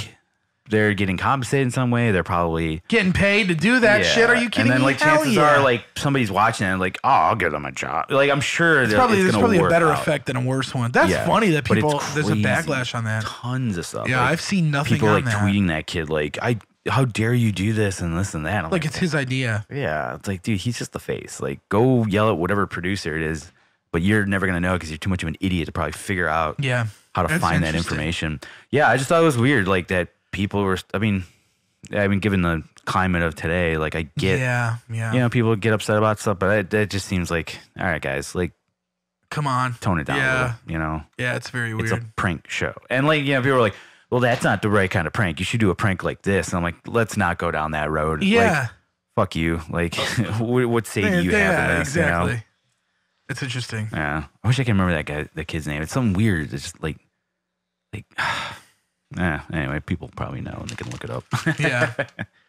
We still going? Yeah. Oh, hell yeah. I didn't know if you guys took a break from my shit or not. No. That was no a good break. So you own a tattoo shop up north, right? Yeah, that was the reason why I wanted to bring you on here, because you recently opened up a tattoo shop. That's very nice of you. Yeah. To shamelessly plug. Out. Yeah. I have to mention this before I forget about it, and I was going to show it to you. And now it's escaped me. Here we go. My new favorite thing on Facebook is the Slayer logo poorly photoshopped on unrelated images. This sounds amazing. Really?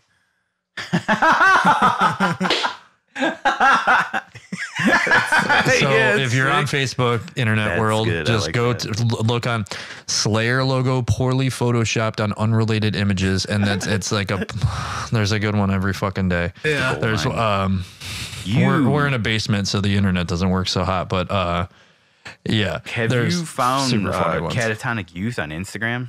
They're on Facebook you too. So sick. Absolutely love that. Right. It is Catatonic amazing. Youth. Yeah, Catatonic Youth. They're on Facebook too. Do yourself a favor and follow that like immediately. All right. Yeah, it is very sick. Spelled properly or? Yeah. Yeah, it's one word though. Catatonic Youths.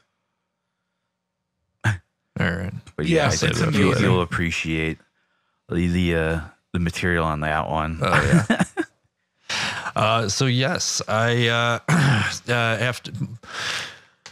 was sort of tattooing when I was still a musician, but mostly kind of got into it. I don't know. Yeah, like about 2007. So in the end of my music career, beginning of my tattoo career, and got into that, and then went away to the Navy for a little while because it was like 2008-9 where no one had money, so no one could get tattoos.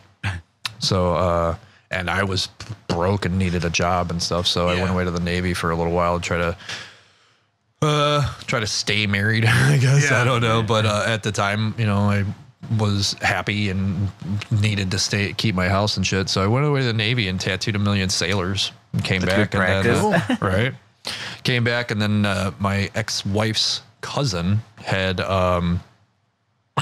started a tattoo shop, and I was trying to be in at one other place in the north side, and at the time was living in Joliet, so that commute was fucking stupid. Yeah, it's brutal. And then my ex-wife's cousin had suggested I come and try to work with him, and he owns Dead Serious. Okay, yeah. And basically been there past 8 years or whatever. And then that was awesome because like I used to practice out in like Hoffman Estates, I think it was. Yeah, pretty close with by. Tom, Yeah. Like a mutual friend of ours. Oh. And I remember like I drove past the shop all the time. So what band was it? What the fuck were we called? Like it was just a short Pre-capsized? No. No, it was way like after. during. No, I think it was like during. I was in 3 bands at the same time. He was in a lot of fucking bands. And, Giraffe Amputation. Yeah, I think I was doing Giraffe, Capsized, and that. Okay. This project was our buddy Tom. Before you went Small Town. I was gonna say, weren't you doing Small Town at the same fucking time too? Maybe I was doing that too. Yeah. You're stupid. Yeah, I know. Single guy, I got nothing better to do. Yeah. But you know, it was great. So I would always drive by the shop. So I always hit up Eddie and be like, "Hey man, like I'm gonna be coming by. Like, is it cool if I like stop in and stuff?" And so It's cool. It was fun to like hang out at the shop and check it out. And they're a great tattoo shop. And they're right in like a weird little area next to a coffee house. And there's all these little nerd kids. Right? Yeah, Ashbury. Where they used to do shows. Remember that shit? They still do occasionally. Do they really? But their new thing is it they can't do be metal though, right? I don't think so. Yeah. Their new thing is they'll do a monthly. I think they're advertising it as a sleepover. Or At something a coffee like shop? Yeah, it's basically they have like a mini rave upstairs. Like they just play like a bunch of like non-regulars that like, because there's probably a group of like 20 or 30 kids that are there every day. They're good kids, you know, a little bit on the, more Dungeons and Dragons-y scale of things, but they're nice boys and girls and etc. Yeah, they'll once in a month or so they'll have a like, I don't remember how the fuck they advertise it, but I think it was called like either like dance party sleepover or something like that. And they just, a bunch of new people will come and they charge them a cover and then do like $2 PBRs or something, and then just have the upstairs be like a big dance party. Which is weird. Really good for them because it gets new people in there rather than the same 30 fuckers that drink their one coffee and sit there for 7 hours, which whatever. But, yeah, besides the point, there's always a little bit of built-in business for that tattoo shop from the coffee house. And then because in that parking lot, they have one of those snow cone stands every summer. So like, that's always like, whatever group of idiot local teenagers just graduated high school and are trying to get their last finger bang with some Sally Rotten crotch. They go to get a fucking Italian ice. And I was like, hey, I never knew there was a fucking tattoo shop. Hey, you want to like get like our true love forever on our wrists? Oh, yeah, there you go. Or even if they don't, then they'll remember that's there. So when they're eventually, they come back, or they're cool. They're back for winter time or whatever, and or whenever some tragedy befalls them and they need to remember it permanently in ink, And I always think tattoos are like so sick. I'm just always so fucking intimidated to get them because I feel like everybody who gives tattoos would be like, why would you want that? Because I don't even know what I'm not confident in anything that I big would of a deal. It's just fucking permanent. Yeah. Whatever. Just have it forever. Yeah. So I mean, it is difficult to not pass judgment on certain things, but I'm sure, like in any art, exactly. Period. Yeah, but sure, I definitely came to the realization that like I'm not the king of cool, and while I might kind of give my experience and maybe warn people against certain things, it's not for me to judge if somebody wants an arrow or like like the dandelion exploding into birds that explodes into infinity symbols, etc. Because those same people, the starter pack tattoos, right? Exactly. Yeah. Those same people that think that that's super cool might think that like they'll be like, well, why would you ever get a Star Wars character tattooed on you? So like the things that I think are rad, they think are stupid, and vice versa. So it's like, we're in America, man. People, different strokes, different folks. So the only time I ever like kind of discourage somebody from something is if they're getting something that's a bad choice for life. Yeah. Right. Like what are examples of that? Okay, so everyone knows the old adage about like don't ever get a loved one's name or something. Okay. Don't get your partner's name. Like obviously if it's your mother or your kid or something. I had a lot of coffee. I have to pee really bad. Keep going. Okay. That makes sense to me though. That's like the first thing that comes to mind. Right, exactly. And it's like that's usually like when I'll just be like, all right, well, hey, I don't want to discourage you, and I'm sure your love is true as the Rock of Ages. But are you sure this is a good idea? Kind of thing. The other ones are just like, if it's somebody that's like clearly like a young kid, I mean of age obviously, but like they're young and they want to get some shit on their hand, face, neck, etc. Okay, yeah. I'll just be like, hey, if we put this somewhere else, it'll be a lot easier on you. It'll be a little cheaper, and it doesn't have the job implications that this other thing does. Because that's the thing, is like everyone now, they call it the Warped Tour bodysuit. Where if it's like, so that's or funny. we'll call somebody, I've heard it called an LA sleeve. Yeah. But it's like if you got like neck tats up and or face shit, and then like hands and down, but nothing else. Yeah. Yeah. So it's like, what is it? The Warp Tour. The Warp Tour bodysuit. Dude, that's so fucking fun. Yeah, it's pretty funty. I can't. That's so fun. I get can't to take credit for that one. Exactly. Exactly. That's actually from Oliver Peck of Ink Master fame. He said that in an interview, and I thought that was really fucking funny. That is hilarious. But yeah, so many young dudes will just go do that because they want to get pussy right away. Because if they're wearing a hoodie, they look tough as fuck. Yeah. You know, it's just like, whoa, he's got tattoos everywhere, and then he takes his clothes off, and it's just like, it looks like he's wearing a fucking. He just looks like he's wearing stupid gloves and a scarf. Yeah, that's so fucking funny to me, man. But I'll try to discourage people from doing that. It's like in those instances, if somebody's kind of heavily tattooed and they want something, that's fine. They know what they're getting into. Sure. But if somebody just has nothing and they want their first tattoo on their neck or their hands or something, I'll probably try to talk them out of it or tell them that it would be, X amount cheaper if they get it somewhere else. And usually is that how it goes? Like there's certain parts of the body that would cost more. Fuck yeah. Okay. Yeah. Just because the level of difficulty. Okay. That makes sense. I mean, just the level of difficulty and then stress on me or whoever, the like pressure is higher. Yeah, basically like, something where it's on hands, face, neck, tits, like I always like, that's a weird one too. Cause some girls will try to get some stuff that maybe they're not thinking about. And not to sound misogynist, they're not thinking about their boobs in the way that guys thinking about their boobs. Yeah. So they want to put like their dead brother's name on their titty. And I'm just like, I tell them, I'm just that like, shit is very weird because if you see a titty with somebody's dead brother's name, it's like, what is that? All very, as tasteful as I get, which is still like a little shitty.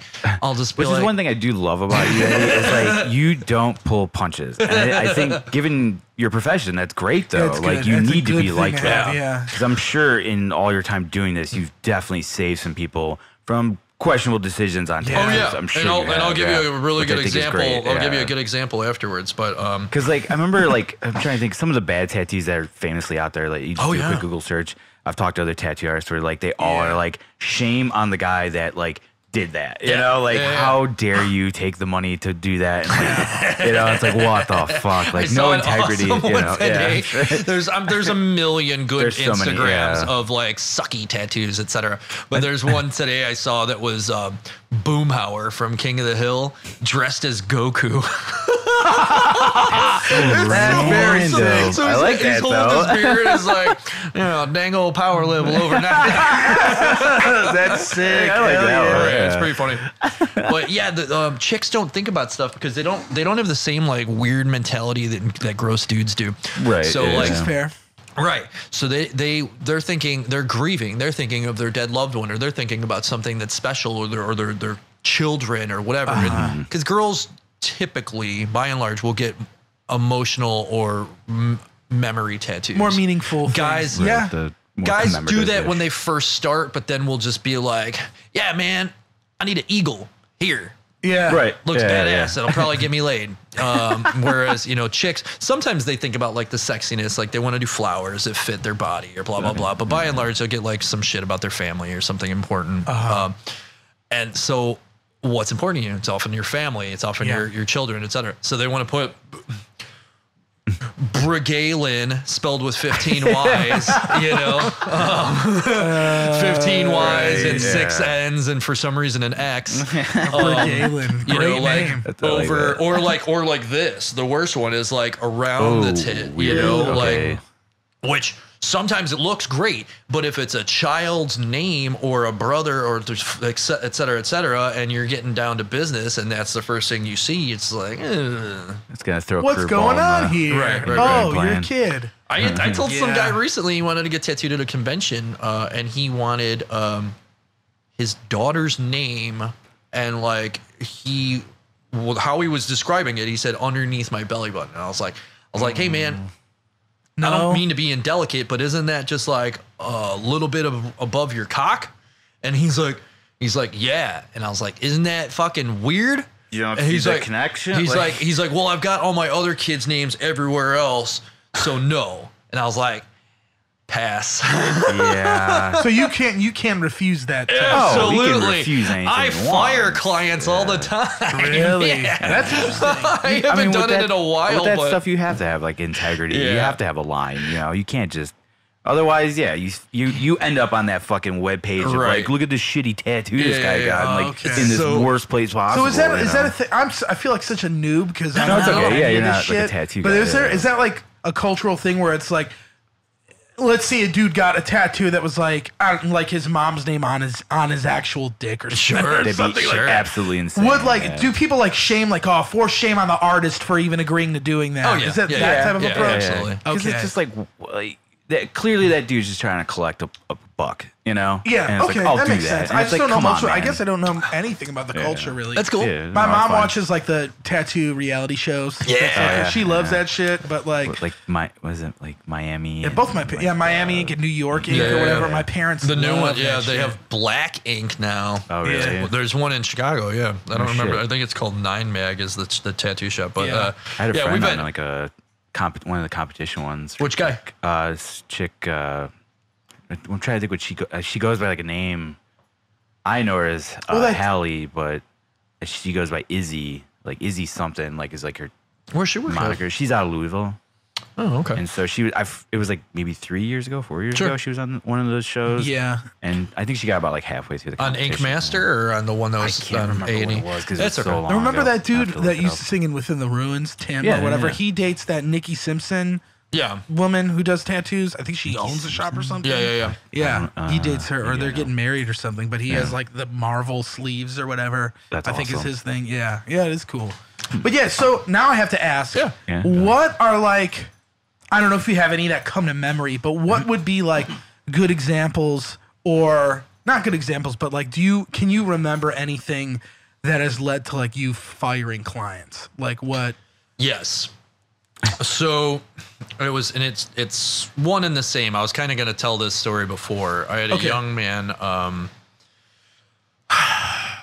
So I always tell people I'd rather do a cool tattoo for a little cheap than not be doing a cool tattoo. Okay. So I'm pretty easygoing. But one way to really rub me the wrong way is if I've never met you or tattooed you before and like keep haggling, trying to like get more for your money. Okay. That you're not building a relationship. Once I've tattooed you a handful of times, absolutely. You're $50 shy, $100 shy, and we're doing a bigger tattoo. Yeah, man, it's fine. Sure. I'll help you out. Or you've brought me some of your homies and I've tattooed them. I'll hook you up. Mm-hmm. First time I'm meeting you and you're trying to get a lot of stuff for a little money and you're being a pain in my ass or this, that, and the other, it's starting the relationship on a bad note. Right. So I had this young kid basically do that. Okay. Second time he comes in, he gets something, and then I tattoo his girl, and the whole time he's like asking me how long it's gonna take. It's how long it's gonna take, basically trying to rush me and whatever. And it was the same thing as the first time. He's like trying to do like a package deal, like I do him for whatever, and then her tattoo is free, or vice versa. And the whole thing was so The old basically buy one get one, right? Right. Oh god. So then basically when we're getting ready to get out, they're in a hurry. Like I said, he was like trying to rush me through it.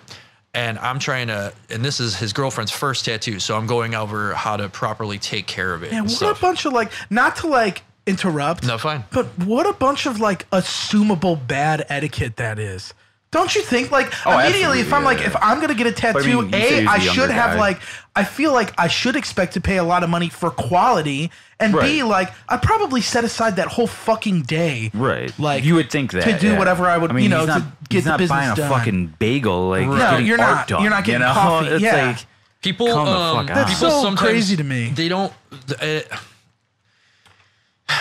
This kid sucks. Like, it's fair. Yeah. Some people have no field of bearing, and it's like they think they don't know how long it takes to see it on TV, where it's like, oh yeah, it's an edited thing. It's an edited thing. So either they think it might be right away, or they think that whatever it is. But this kid had been tattooed before, so he knew better. He's just a cocksucker. So basically, I'm done with her, and I'm explaining, because this was her first tattoo. I'm explaining how to take care of it properly. And basically, so imagine Bill is me talking to you, the girl, getting her tattoo. I'm the other guy. I'm like, all right, man, cool. Well, here's the money. Thanks, man. We'll see you later. So instantly, I'm just like, all right, something that's fishy. Right. I was like, hang on, man. I'm explaining aftercare. She doesn't know how to take care of it. Like, you've been tattooed before. She hasn't. Let me make sure so that her tattoos, whatever. He tries to just like, he's like, oh, yeah, man. You know, I told you. It's cool. He tries to slide me the money. So I grab it, and I was like, okay, fine. So I pick it up, and I count it. And he's $100 light. Oh. And then he's like, ha, I got you, man. Tosses me the other $100. What a fuck. Right. That guy. So Jesus. This dude's a fucking total cocksucker. He always trying to screw me down money-wise. Tried to be $100 light. And then when he gave it to me, acted like he was doing me a favor, and then no tip. Well, yeah, I mean, that I'm not surprised after hearing all that shit. So, fucking guy. That was all the backstory to the actual story of him. Anytime he would call or text me, it would just be like a picture with the how much question mark. It's very disrespectful. I don't expect to have a super good relationship with everybody, but just, hey, Eddie, how's it going? It's me. Remember, I don't know if you remember. Then insert the photo. It's like, I was wondering what this would be, or if when you have available time. That's how humans beings speak to each other. Normal, in any civil, type of any relationship. Period. Right. Yeah. So this kid's always just like sending me a million just screenshots off the internet of just like, hey man, how much? Blah blah blah. Can you do it for this? Can you do it for that? So he sends me a photo of, I'm sure people have seen it, some asshole did a skeleton on his hand, so he could do the Jared Leto Joker, or just like put his hand up to his face and look like a skeleton. Super stupid. Super fucking stupid. Very the person who gimmicky, got that, they will forever just be immortalized as a human Walmart t-shirt. Like, congratulations. You look walking hot topic. Right. You look like the fucking souvenirs at a truck stop. Yeah. So that's good. I like that. Like, you are a made in China tiny samurai sword letter opener. Yeah, dude. Good for you. Oh my God. So he sends me that. He says, how much? And I'm just like, it took me a second or two to remember who he was, but I was like, hey man, I don't think that's such a good idea. And he's trying to grill me on why. I was like, well, firstly, how old are you? He's like, I don't know, maybe 20, 21. Okay. Pretty fucking young. Yeah. Especially to be getting like a big hand tattoo like that. I would tell anybody. I've already explained how I feel about that on this very podcast. Secondly, where do you work? I work at Olive Garden. What does that matter? So I explained to him, hey, well, getting a hand tattoo, you probably, I don't know. So do you want to stay there forever? Obviously not. Is Olive Garden going to be cool with you getting a hand tattoo in the first place? Yeah, that's a let tough call. alone a fucking skull. Right. Thirdly, oh man, he was a black guy. So he's like, what's that have to do with it? And I was like, do I really have to spell it out, dude? I was like, you're a young black man putting a skeleton on your hand. Like, you're fucking up. Like, you're putting yourself in a bad position. Shooting yourself in the He foot, happened to be a pretty well-educated college student who was going for a basketball scholarship and yada, yada, yada. And as soon as I said that, he got his ass chapped and was just, and was accusing me of being racist and all this different stuff. And I tried telling him, I was like, dude, it is not that. I'm just trying to help you. I would do that for anybody saying that you shouldn't get a hand tattoo. I just gave you an extra reason why you're I think looking it's a out bad for idea. like him interacting with other racists and he's too. like, and he's like, from like Downers Grove, essentially, like that kind of area where it's a predominantly white upper middle class area where now you're working in an Olive Garden as a waiter or whatever the fuck you are with a skeleton hand. It's like, eat shit, dude. You're a stupid motherfucker. But then he gets into like, I got pissed when he accused me of being an asshole. So I kind of barked back at him and told him all the stuff that he did to me. And it's like, why I'm not interested in doing him any favors. I'm be like, hey, dude, you always shortchange me and fuck me over. You basically tried to steal $100 from me after the work was done. You've never tipped, yada, yada, yada. And he's saying all this shit about how his dad's rich and this, that, and the other. And like how it doesn't matter what he gets tattooed on him. And he's got some friend that'll do it. And I was like, all right, then go to your friend. That's exactly what I said. And I was like, don't come back to me to fix it when it's all piece of shitted up. Like, enjoy the rest of your ruined life. Right? Yeah, essentially. Like, you're gonna go get a crappy tattoo that's a mistake, even if it were done perfectly. Sure, yeah. So, whatever. I don't remember your name because you were unimportant in my life, but if you're listening. Yeah, that's so funny because like in my fucked up head, I'm just like, I don't know anything about tattoos or nor I don't have them. But most of these things I would assume are a big no-no. Like you're a civil human. I have a little bit. The only bit of experience was I took my ex to get a tattoo at Chicago. I forget what it's called. Chicago Tattoo or something. There's a bunch of them. Yeah, it's right off the highway. We're not plugging that one, so go on. It's not I think it's on Lawrence. Chi-Town Inc. Yeah, Chi-Town Inc. That's it. That's right by my house. Oh, okay. Yeah, for sure. So that shop, to me, is not where I would go get my tattoos probably, but it seems like I don't know. I walk in there and I get a vibe where it's just like, this is where people who just want to, I mean, I know that sounds stupid, but it feels like the type of shop where maybe like people go there get their like first tattoo there or like their first couple of tattoos there. It's a very like general type of place. It's not. So I don't know anyone that works there, but they advertise a lot.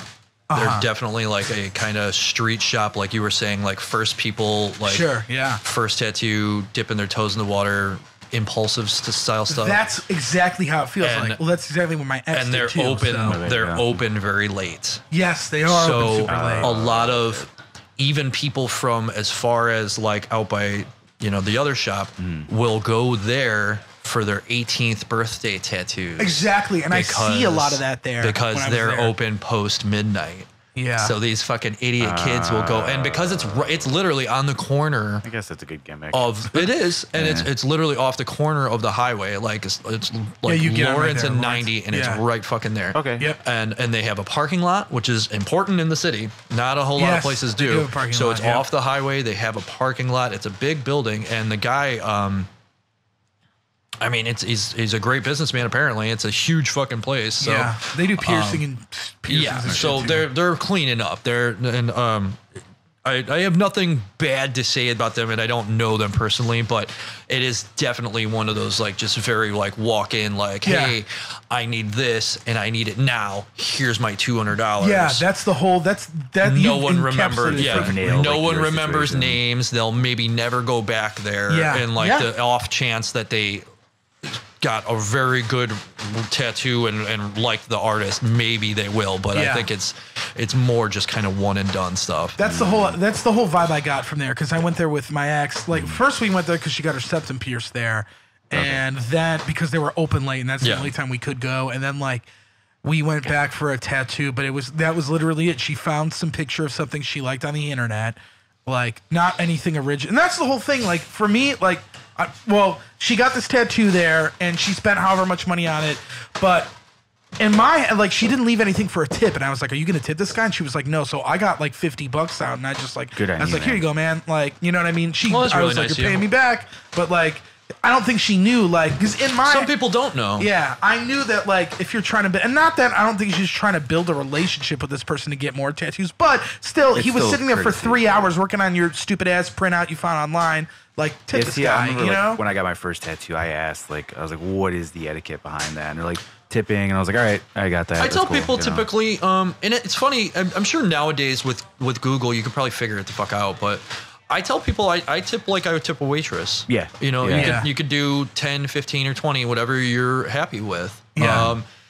luckily, being in the business, I get my tattoos very cheaply or free from friends and stuff like that. But that's got to be part of the fun too, is like meeting other tattoo artists. It definitely is, man. I do a lot of those conventions around the country, and like I've made some great friends. That's awesome. And a lot of the dudes from Ink Master and those other shows you guys were talking about, and that's fun, man. And kind of busting their chops and stuff. Right. Scott Marshall, when he was still alive, he was one of the dudes who won Ink Master, and he was just from like Schaumburg area. Oh no shit. Yeah. Okay. So anytime I'd see him, I'd be like, "Look out, everybody! Spike TV's Scott Marshall coming through." That's good. Yeah. And now my friend Clean, who was originally from Elgin and now lives in Vegas, he won Ink Master last year. Oh, that's so awesome. all the time. But now Spike TV is sold and become Paramount TV. So it's like, look out, everyone! Formerly Spike TV, now Paramount TV's Ink Master. Ink Master's awesome. Clean Rock 1 coming through. So it's always pretty funny. It is funny. Yeah, I don't know. I just figured like I could never just walk into a shop with a printout and be like, "This is it." Like I'd want something original from an actual artist, well, like a tattoo artist. What's funny was, so at that listening party, I ran into my buddy Gordon. That was the guy I showed you the picture. Yeah, the little pug guy.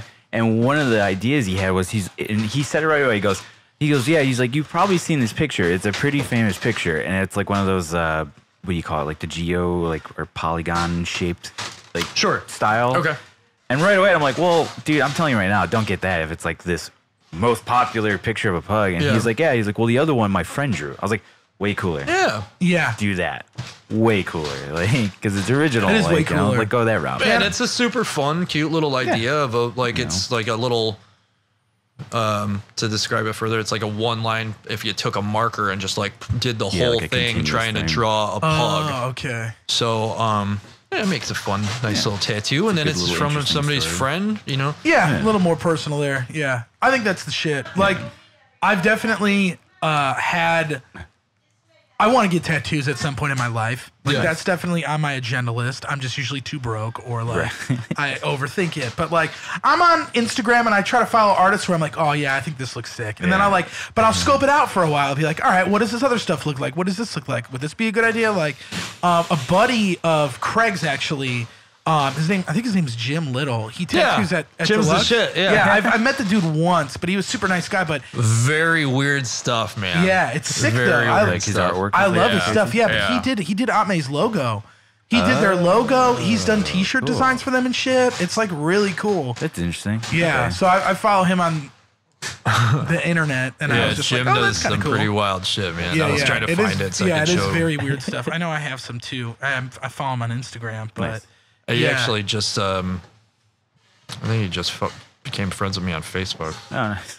Yeah, one of my coworkers from. Yeah, this is the type of stuff he does. Yeah, it's super weird stuff. He's great. He's a great tattooer. Just. Oh wow! Yeah, that's cool. Yeah. Another guy. He doesn't live here. He lives in the Pacific Northwest. His name's Fuck, why can't I think of his name? It's the dude from that band. He's like a one-man black metal project called Leviathan. Yes. Fuck, I can't think of his... Jeff Whitehead is his name. But Jeff, if I'm not mistaken, was from here. He lived here for a minute, yeah. Yeah. Because he was in Nocmistium for a while. Oh, and okay. he did live here for years. Okay, yeah. So he did tattoo around here for a while. He tattooed at Taylor Street for a long time. Yeah. I didn't know that he was Leviathan. Yeah, that's his band. Oh, that's cool. It's like I've tattooed like a couple Leviathan things on people. Oh, really? Oh, that's cool. No shit. Yeah, his artwork is really cool. I like some of his stuff, and like I was like, well, if I had a lot of money, and I think he's in Portland now or something. Yeah, there was some weirdness with Jeff when he was leaving town. Yes. He had some kind of legal trouble, and then I think he might have had some substance abuse issues too. Yep. But Yeah, that's great fucking artist. Everyone's always like done nothing but talk very highly of him, and hopefully he's doing well. Yeah, he seems to be doing really well now. He's got a kid and a wife. I believe he's married, and like. He turned his shit around for sure. And like the new Leviathan shit he always puts out is like awesome. Nice. The music is great. So good for him. But yeah, he does a lot of like album artwork now for bands too. Yeah. Cool. Yeah. There was a weird story that's like a precautionary tale having to do with Jeff. that a girl accused him of trying to fondle her with the tattoo machine. Yeah. Okay. And I had always taken that very close to heart. And to my knowledge, it was obviously thrown out and like shown that she was just being a weirdo. Yeah. But that's got to be that was a big thing. It was a big thing. Yeah. I never thought about He's that. on that Vice did that documentary, that One Man Metal documentary. Yeah, no, I remember and it's that. like it's him and two other guys, and they go in different segments. But they don't talk about tattooing, do they? No, but they talk about that story. Yeah, like he talks about that story on basically. There. Like I think she was into something like that. Like she was getting something. But like for you personally, is that like in the back of your head, like? Gotta be careful the way I like. Or I'll tell people. Yeah, I make it a fucking joke. Okay. Be like, hey, if they want something like close to their pussy or something, I honestly tell them, be like, hey man, like just so you know, like, my forearm's gonna be up against your twat like a lot of the time, or like the tattoo machine might bump you and it's vibrating. Don't be embarrassed, but like this is gonna happen. If you want it in this spot, you can't be too shy. And I'm not trying to get weird because my chick is hotter than you. You're just being honest. That's important. And obviously, doing that, you have to be in a comfortable position. And I mean, like with the ones I've got, I've had people like lean on me. I've had girls be funny back with it. Like I had this chick that was one of the lingerie football league players. Oh, wow. Like that was a thing for a little while. And she wanted like, I don't know, hearts or some cute shit on her fucking panty line. And literally just the way my arm is, like my forearm is up against her mons pubis. So like the vibration from the tattoo machine, because I'm stretching, my hand is on her skin and it's like, so it's and she's like laughing and she's like, oh my God, I didn't know this came for free with the tattoo. And like was saying shit. And I was like, yo, dude, I'm usually the one making the dirty jokes. You're fucking making me blush. Holy shit. That's no easy task. No. I'm usually the dirty bird, funny. man. Yeah, that's great. Making jokes about fucking that's awesome. Anal sex. But no, so like going back to that dude Jeff, like what was the? So he was like basically gonna get in trouble for this. Some girl, I guess, was sort of intoxicated or something to that nature. At least the second, third, fourth hand story I heard is she came in and wanted to get something, and when he was doing it, she was being kind of a bitch. Okay, and he may have kind of said as much, like told her off and be like, hey, you need to fucking sit down and shut up so I could finish this. And it rubbed her the wrong way. And then because of the area or whatever, like she like was in a pissed off mood already and like basically was accusing him of like trying to feel her up because realistically, had she been in a better mood and just like gone with the flow and gotten a cool tattoo and been over with it, she probably with the exact same things would have happened and she wouldn't have noticed or cared. Right. But because she was being a shithead and he called her out and said, you need to sit down and shut up so we can finish this fucking thing, she was in a bad mood because she got, daddy's princess got told to shut the fuck up. Sure. Yeah. So then like anytime he came close or touched her, private area because that's where the tattoo was. She's like, and it's unfortunate, but like if you're getting a tattoo in that area, firstly, don't let it be a walk-in. No. Maybe if it's gonna be by your money maker, your baby maker, etc., like do a tiny bit of fucking internet research and like make friends with the artist ahead of time. Right. Maybe don't just go into the closest one to home. Or get something else tattooed from that person ahead of time and know how they work. If they're gonna be in your pussy, right. like, or such a close area, or the dicks, whatever. But I have to show you a picture later. I'm doing a tattoo soon, and it's incredible. Nice. And it's a gentleman. So we are very close to a big gay neighborhood. Okay, yeah. And this guy came in and got a tattoo from me recently and liked it. It was like I don't know, random thing. I don't want to get too specific in case someone, whatever. Sure. But this is what he is getting. Holy shit. Yeah. That's awesome. Wow. So it's essentially dedicated to the sport, huh? Yeah, it's essentially a drawing of maybe the Village People. That's the first thing that comes to my head. Yeah. And several of the fellas are filleting the policeman. Yeah. So I get to do that. I get to do that. I get to do a pretty large. And how big is it going? It's got to be it's going to be big. Okay. Yeah. Wow. So, but I'm excited. That's awesome. That looks like it'd be fun. Yeah. It's super funny. So like I've obviously come in contact with a lot of homophobes in my day, and it's a product of our age. I fucking love it, dude. I'm just like, and being in the neighborhood we are, like we. Where are you guys at again? You're up north, It's right? Uptown. Uptown. Okay. Yeah, it's Rocket Tattoo. It's like at the corner of Sheridan and Argyle in Uptown. So if you've ever been to like the Aragon or the Riviera, it's like a block away. You know, I live right by there. I live up in like West Ridge, so not too right by there, but not far from there at all. Yeah, we're at basically Sheridan and Argyle. Yeah, I take the train there and then every day. Where at? I hop on the red line. I pass through there all the time. Oh, okay. So it's like, but I work in River North, but like, gotcha. I have some friends in that area too. Yeah.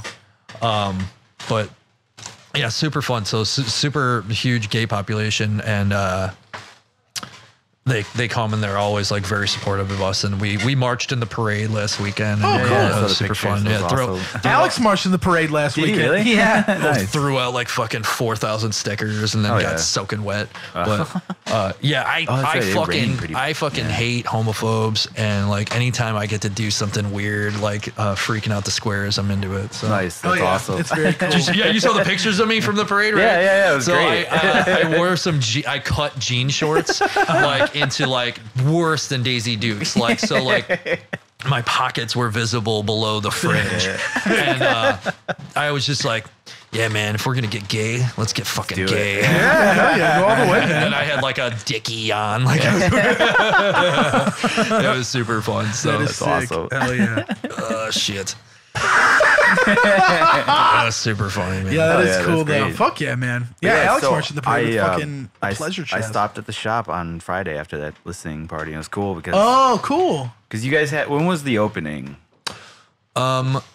Late April. Okay. Basically, the weekend that the Misfits show was in Chicago. Okay. Because we had United Center or not Allstate. yeah, Arena, wherever it was. one? We had a bunch of friends in town for that. Oh, cool. So even though we weren't nice. we weren't really open for business, but we like a wanted soft to open, right? sort of just to like let our friends come see everything and stuff. So we Did you go to that show? That Misfits show? no, I was too broke, man. I just spent. I'm still fucking broke. Right. Spent all this money putting into renovating a business and trying to make it like fancy, I guess. Yeah, no, it's very Yeah, fair. no, it was great. Yeah, I was bummed because like I think I was like on tour or something. I don't hit you remember up, exactly. I You told did. I was Yeah, like, you I messaged me couldn't right make it, away, yeah. and I was like, don't worry about it, man. I wanted to go more so times. bad. I was bummed, but No, I want to stop by there. because like if you guys have a Instagram, it's like Rocket Tattoos. Right? Yeah, we the website itself is rocket-tattoo.com, and then our Facebook and Instagram accounts are both at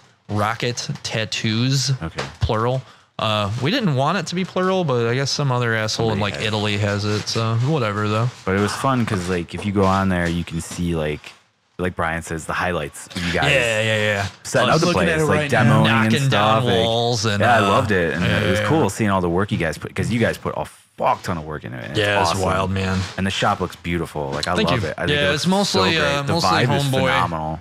Like we kind of planned it out together, and like I like those front bar things. I kind of like was like, hey, let's do like this. Like I think no one has this. It's like really nice. It'll be a nice like barrier for the things. It's, and then, it's got a good like the front. And, looks great. I like it. And then basically Brian is a better carpenter than I, so he figured out how to do it, and then you know, the floors and stuff, we kind of just found a pattern online and found those old style ones to do them. And then, a lot of just kind of figuring it out. Part of the fun, though. Yeah, basically. Like, I'd never upholstered anything, but we all figured out how to like do the benches, because we did like these like metal flake, like hot rod style benches. And then, hell yeah. Yeah, it's fun, you know, trying to do that. It's a little frustrating, especially, you know, he and I have been friends for 25 years. So like, you know, it's just like brothers, you know, you fight and go back and forth. Right, and like, you know, whenever there's mistakes made, it's like, why didn't you fucking listen to me? And vice versa and shit like that. And it's like, well, I wish we would have fucking done this. We would have been done, you know, like, and it's all stupid shit. And then like, there's a lot of cool shit on here, man. Thanks, Your man. stuff looks awesome. Thanks so much. But we try to keep it. It's super tough to. So the shop, for people who haven't looked yet, is it's got a very late 50s kind of space age feel. Well, that's why we went with the name. So it's kind of tough to go with that and not have it look like a fucking Portillo's.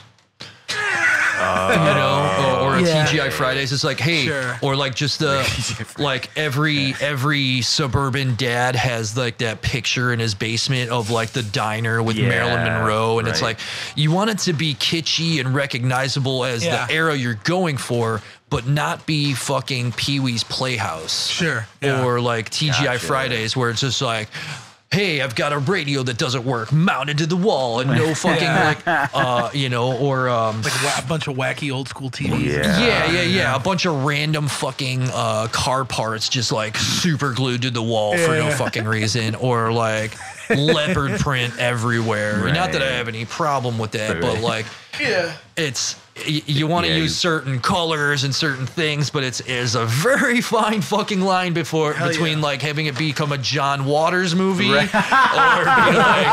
you know, and we're like toeing that edge, man. Those red shelves that we got, they look like they're like I like them now, but at the time I was like, bro, we are fucking on the cusp of Pee-wee's Playhouse with this shit. We're so close. And we're so close. It's like ready to come, just like right at the fucking edge. But everything looks good, man. Everyone, all the people that come in, they're just like, whoa, it's cool. Now, if we just get air conditioning, that'd be great. Yeah, we got a window shaker and like 5 fans right now, so it's comfortable, but it's on the warm side, you know. Do you by chance know a dude named Kyle Berg at all? I've met Kyle. Okay. I'm not like friends with him, but he owns Constable in Plainfield. Yeah. He likes our record a bunch. He like messaged me one day, and I was like, "Whoa, that's sick!" Like, I certainly have friends in common with Kyle. And then I don't know the guy that well.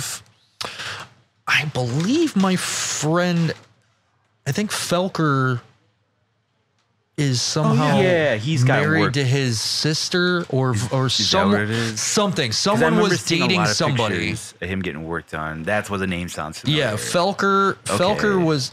Fuck, I can't think of his wife. And it might be a new girl. It's been a long time.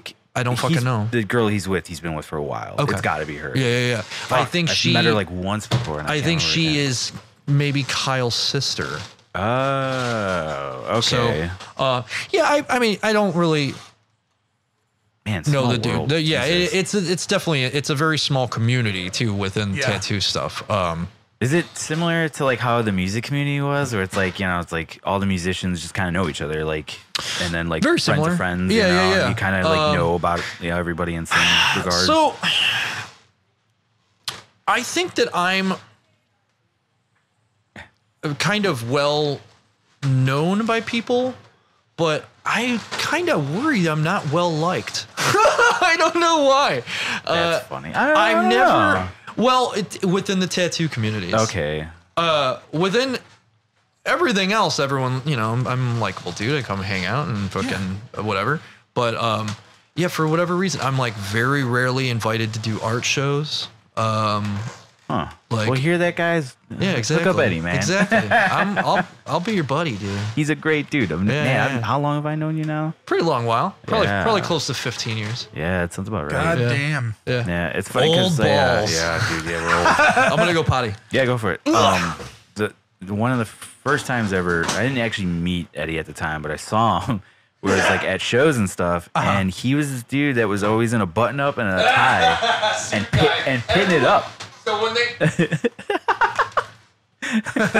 So when they were, I was telling everybody, Bill wanted me to come on the show. They're just like, "Oh, you're just gonna be talking about Suit Guy." He has to get brought up. What's Suit Guy? Yeah. Well, it was a long time ago, and I believe he was working for like a car dealership.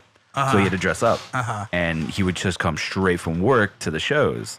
And like we had a lot of mutual friends and musicians, so we would go to shows at like Sound Lab, and you recognize him immediately because he's the guy in a suit and tie, like basically pitting it up. You're like, that's fucking awesome. And then eventually, I don't know, like it was probably Brian and Rosie were like, yo, that's like Ed Bernotas, our buddy, like, and just got to talking, playing shows together, and yeah, we've just been kept in contact ever since and stuff like that. And I love him. He's a great dude, and he's funny as all hell, as you guys can see. Like, great dude, great artist. Yeah. Hell yeah. All right, where are we? Talk about Suit Guy. What is the origin of that now exactly? Okay, so in Mokina, Illinois, there was a Sound Lab for sure. Yeah. Oh yeah. Okay. So that was Kid Huff paint right outside that place. Fuck Go yeah. on. Oh man. That's awesome. He showed up for the show later and was fucking rip shit hot. Some rando kid. Dude. It was huffing paint? Yeah, Capsize had a show there. We got there early. Like, nobody was there to let us in. And we just see this, like, scraggly little kid walk by.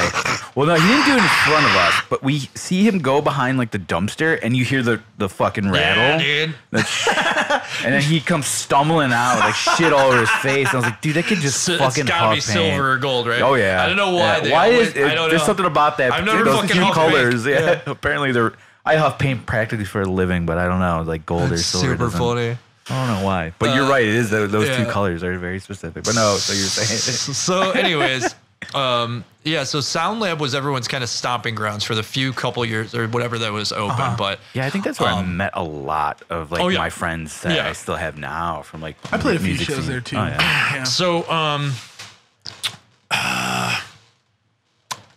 trying to find out exactly. I'm trying to think back, but okay. So I was the singer of a band called 36 Chambers, which is a Wu-Tang album. Yeah, it was a Wu-Tang reference, but it was just a, like super early Trustkill sounding hardcore mixed with new metal. Sure. Like we were into new metal, but into like Earth Crisis and Hope's Fall and shit like that at the same time too. So it was who else was in that band? Bob. Okay. Joe Brown. Earth Crisis, man. Hell yeah. Gotta be militant. No, I mean his old band. In 36 Chambers. Yeah, it was me, I feel Bob. like the name got brought up again recently for some reason. Some of the songs are still pretty good. So I mean, it's definitely a product of the time. Right. Yeah, like a lot of I'm gonna sing like this, like super fucking like singing to the girls and just like very monotone, like scream, scream, scream. And sorry, excuse me, my phone was buzzing. A lot of, and then like, I'm gonna whisper right before it gets heavy. So, and then chunk, chunk, chunk, wee, wee, wee. But, so I was in a band called 36 Chambers, which, basically was we went through probably 3 or 4 different bass players, but it was essentially me, Bob, and Joe Brown. And then so that must have been pre Drowning in Flames and all that. Okay. Yeah, at the very end, Brian, my best friend and business partner at Rocket Tattoo, you can visit us at 1008 West Argyle. Good. He came in not knowing really how to play bass, but was just like, fuck it, I'll do it. And he had the money. Okay, and I know that. That's funny. Yeah, he knew enough to be dangerous, went out and bought all the shit, and then like whatever, was our bass player towards the end. And basically Bob and I got into a big fight. And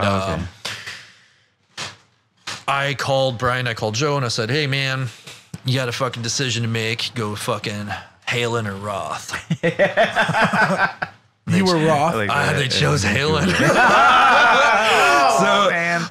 Basically, out of 36 chambers, Drowning in Flame was born. Yeah, so I don't know if you Flame, remember that at all, Jason. Like that might have been. The name, I remember the name. Okay. I don't remember the basically, name Drowning in Flame was Bob, Joe Brown, and then Brian was singing instead, and then they Brian, had Von his Holst, partner, and then they had Brian Martinez played bass, and then Joe quit, and then they got Mike from Zayas, who was fucking amazing Such drummer. a good drummer. Yeah, and then that's how I met Mike. Yeah, he's so good. Really nice dude. So, you know what's funny is Eddie. What kind of band was Drowning in Flame?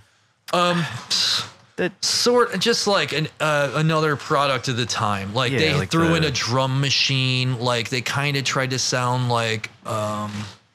What was something like Secret of the Ooze is like the big song I remember really liking. Oh, from those dudes? I don't know. It was really cool. Like I guess Kill Sounding stuff? Like sort of, but a little bit beyond that. Like on the verge of that kind of a little bit, but definitely inspired by Norma Jean and the Chariot. Okay. I feel like Brian's gonna like yell at you when he hears this, and Bob probably might hear this and be like, "You guys are so off with the." Oh yeah, no. I think Brian Von Holst would agree with me that they were definitely listening to that. Like they were definitely inspired by Chariot and stuff like that. Bob is whatever.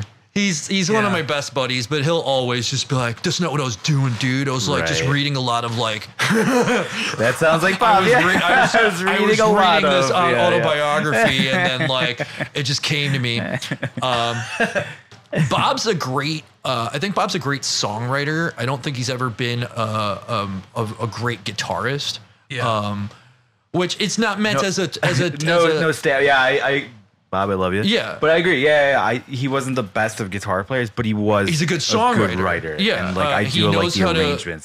He knows and he's fun on stage. He's a ton of fun. Oh yeah. He bounces around. He's fucking singing along, and he writes shit that he could play while doing that, just like fucking up and down and it's sloppy, but it's super fucking great. Too, so that's gross, just like Pete. It's disgusting. But yeah, he knew how to write pretty good metal licks and good composition for him. And then so those dudes were playing all around that area, Sound Lab and all that shit. And because I quickly overcame my disdain for Bob, we had been friends for so long, it was stupid. I'm just like, fuck it, man. I'm gonna come to all their shows all the time. I think there was only like maybe a year that I didn't talk to those guys, and then was over it, coming to all the shows. But I worked in Matson, Illinois, selling cars. Okay, how far is that from Mokina? That's probably 15 minutes down the road, not far at all. Okay. And obviously, all shows are on Saturdays. Car businesses are open on Saturdays, so I just was coming to fucking shows in like a suit and tie all the time. Yeah. And then we're pre-Oceano. What was the band before that? Brutus? Or no, fuck. Ocean's Race? Otis. No. Otis. So Otis and Drowning in Flame, and then who else? Otis. Who the fuck was Otis? That was Adam from Oceano and one of the other guys. Band. They were called Otis. OD. Oh, I'm not sure why. And then what was and then there was Eyes of a Killer too. Eyes of a Killer, Small Town was around. Small Town was there a lot. Yeah, which is why I was at a lot of those shows. And then Oh Glorious Leader. Yeah, OGL, which is how I met Brian Rosie. He was like, I think I saw him at a Drowning in Flame show. And I was like, probably. This band is amazing. I was like, I need to be friends with these people. And now they're my best friends. So it worked out. Yeah, they're fucking really good. Because I did meet Rosie pre-OGL. She was part of Texas? Slave Drum. Slave Drum. And that was funny because I was good friends with Alberts. Oh, okay. And he was doing Poison for Profit, and they were doing a show way the fuck south, like might have been Joliet. Yeah. Further at with Chris Challenge and all Park, those guys. people. Okay. And it was As They Dying was the headliner. Oh, shit. I think, or maybe it was. Was that on like their first record? Yeah. And what was it? Shadows Fall. Yeah. Wow. Remembering Never. I'm trying to think. Oh, that's a cool show. It was a crazy show in a fucking paintball park. Yeah. Dude. But I remember Alberts was like, oh, like Rosie comes walking over in that goofy Rosie walk that she does, and this big red monster coming by, and I was like, oh, you gotta meet my friend Rosie, and like introduced us. And I remember like the way like now I know like who she is, but at the time, yeah, like she came off in a way where I was like, fuck this chick, like I don't know her, she doesn't know me, like fuck that, like I don't give a shit about her band. And then like a year or two later they started doing OGL, saw it, and I was like, this band's amazing. And then 2 and 2 finally went together. I was like, oh shit, that's the same girl I met like a year before. That's funny. Turns out she's just socially inept, that's all. Yeah, she's funny, man. I met Rosie the first day of my sophomore year. She sat next to me in choir. In high school? Yeah. Where'd you guys go? Lockport. Okay. I was gonna ask her out. No shit. And then my friend Kevin, who was the original bass player for Chamber 36 Chambers, asked her out, and they dated all through high school the whole time. That's funny. You want to know where I first met Rosie? She was my teacher. She was my math teacher in fucking college. Yeah. That's How sick. Triton College. Yeah. I took quantitative literacy. No, she was very nice. The funny part was like, I'm sure she was. I remember she would like, I came into class and I had it was 2010, and I had this shirt I got from Summer Slaughter that year because Decapitated headline. It was their like comeback. And then tour. like mind you, like she's teaching, so she is like in polar opposite. Rosie used to show up in like a suit, and then she would have 2 Diet Cokes. And it was my first class in the morning. It was 8 a.m. So she'd smash these Diet Cokes, and I'd be like, "Oh fuck! Like, Rosie, how do you do that?" Like, and then you ain't seen nothing. Yeah, and I was wearing this. I went through fucking 2 of these. Yeah, but I mean, at what least you didn't it's like, see was like the 2 scoops of ice cream she had before, like she walked in class. 3:45 in the afternoon. Like this was 8 in the morning. I'm like, holy shit! That's like a party. And like I was sitting there with my Decapitated baseball shirt on, and she was just like, "That's a sick shirt," and I was just like, now, see, the funny thing was she was in Capsize, and we covered a Decapitated song. So she was well familiar with Decapitated, but obviously you don't get that vibe as your teacher. Yeah, and I was just like, I didn't get it, and I was like, what? I thought she was patronizing me, just dude. like I was fucking with you. pissed. I was just like, oh, okay. She likes it because it says Decapitated, and she's gonna say something that's patronizing and annoying. But then, like the next day, she started talking about Tool and like the fucking.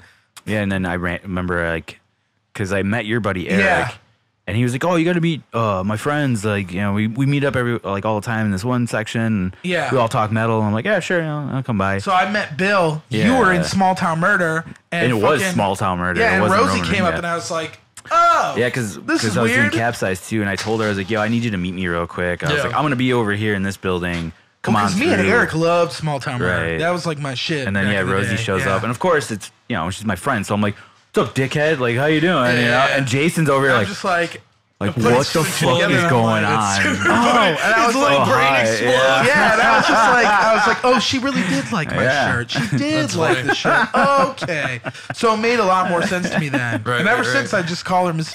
Right. Oh, that's cute. What's up, Miss? Definitely have to take that one out, but that's fine. Oh, that's fine. Yeah, take that out. But it was fucking crazy. Like, because he said her last name. Yeah, I try to take at the very least I take out last names. I call her Rosie now though. Yeah. No, I share a practice spot with her. My math teacher. Yeah. Where's it at? We're at Right on Carroll. It's called. Close so to it's Grand like in Sacramento. Yeah. Okay. It's right over there. Not the greatest neighborhood, but a very cheap practice spot. That's the way they always are. Like big warehouses full of they used to be storage places. We used to be in the music garage, dude. Have you ever been there? I've been to a couple different practice places, and I never remember where they are until I'm there, and I was like, oh yeah, I tried out for what's his face over here. You ever been to Vic's Drum Shop, that independent drum shop in the city? It's right by the West Loop. No, that's where we used to practice. It was like the nicest building in the city. The nicest practice. It's probably like the nicest practice space. Okay. But we paid like $800 or $850. More than that, we paid $850 a month. Yeah. Wow. Which was insane. Yeah, it was better off renting an apartment. Yeah, it was fucking nuts. And then we downgraded a little bit, and now we pay like a fraction of that. Yeah. So, I think our room's that's like wild. 400. Yeah, I think the last time I went to a practice spot in the city was that dude Ivan. Okay. Asked me to come check something out. Yeah. Yeah. You did it again. I did. Right. Yeah. Last name, but it's okay. Yeah. So, shit. yeah, No, you're okay.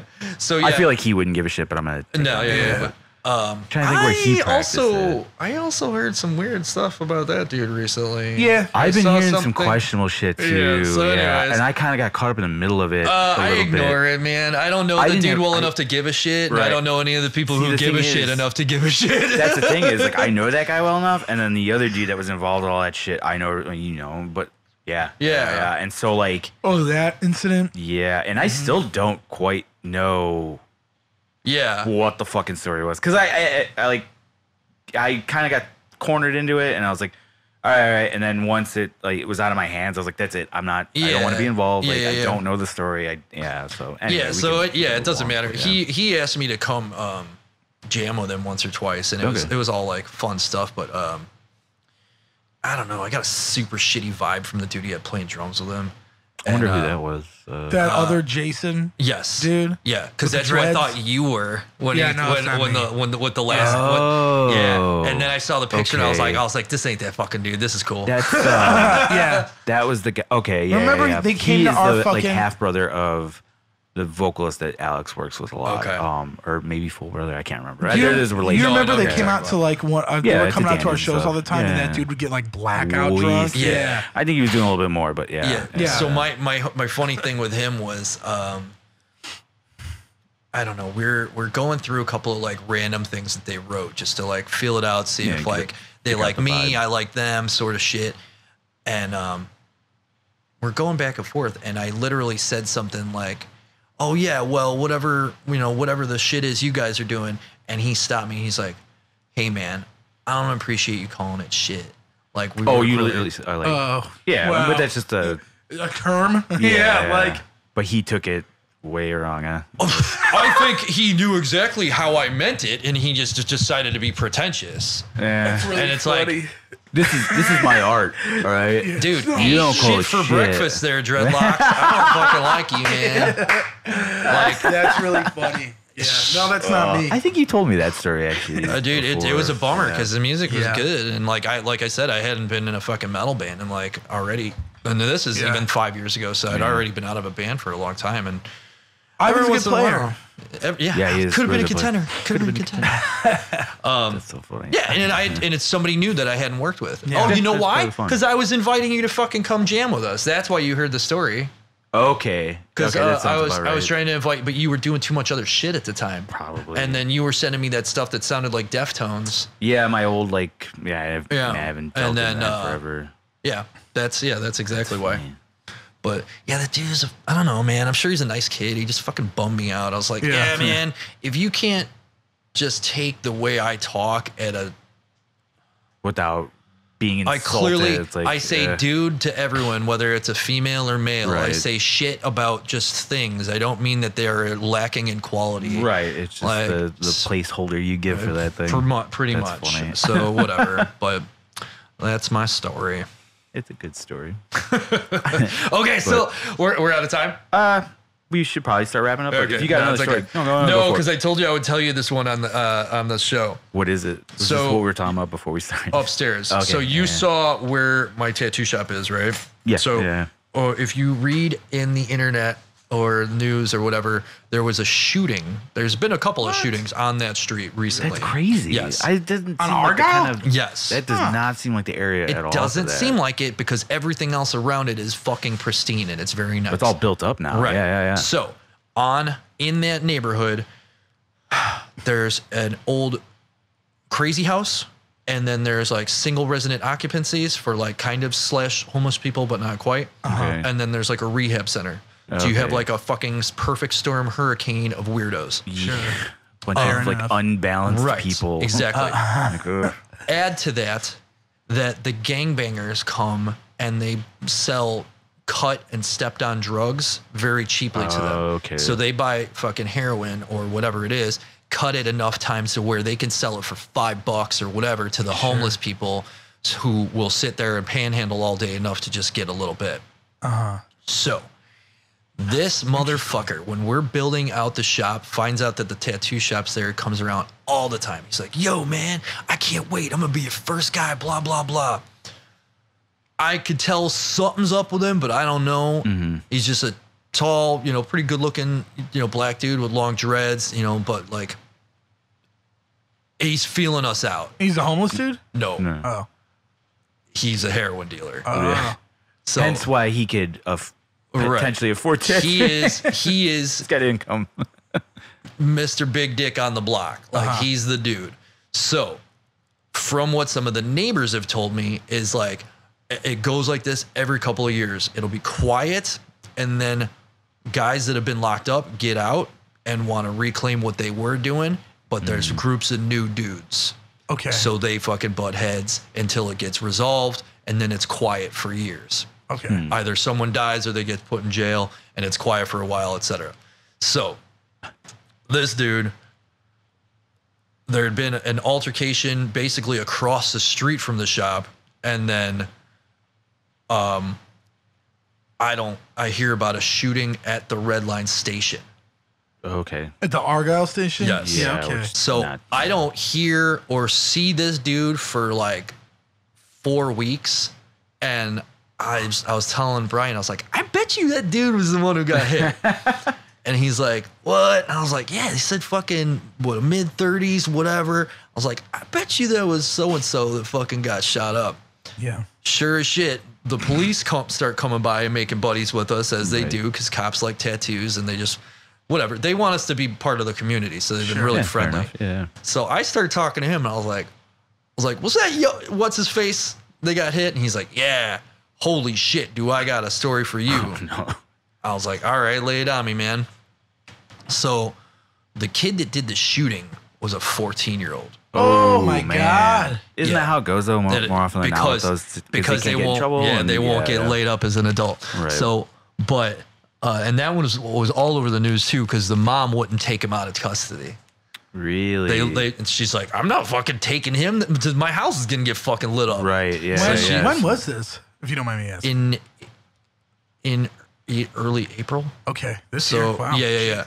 So, anyways, the cop's telling me, he's like, yeah, what's his face got hit up. He got twice in the belly, and as he's jumping the turnstile at the train to get away, one goes through his ass into his nuts, Holy shit! Out the side of his dick. Oh God! So don't sell heroin, kids. That's a great PSA. Fucking karma. Holy you want to fucking prey on the weak and homeless? You lose your cock. How you like that? To be fucking king fucking dude of the whole street, big tall black dude, no cock. Man, that sucks. No. Holy shit! That's a hell of a shot. Yeah. That's for sure. It's just like, wow, I love it. I love crazy. it. And I've seen him around now, and he's a different dude, man. Yeah, I would imagine. Yeah. And I think we think he's kind of maybe tasting in some of his own supply now, because really? I mean, I'd be depressed too. But yeah, totally different. Fuck, that's crazy. Yeah, that is crazy. Huh. Man, you really delivered. Yeah, That's a great story. Holy shit. Should we? So we're winding down.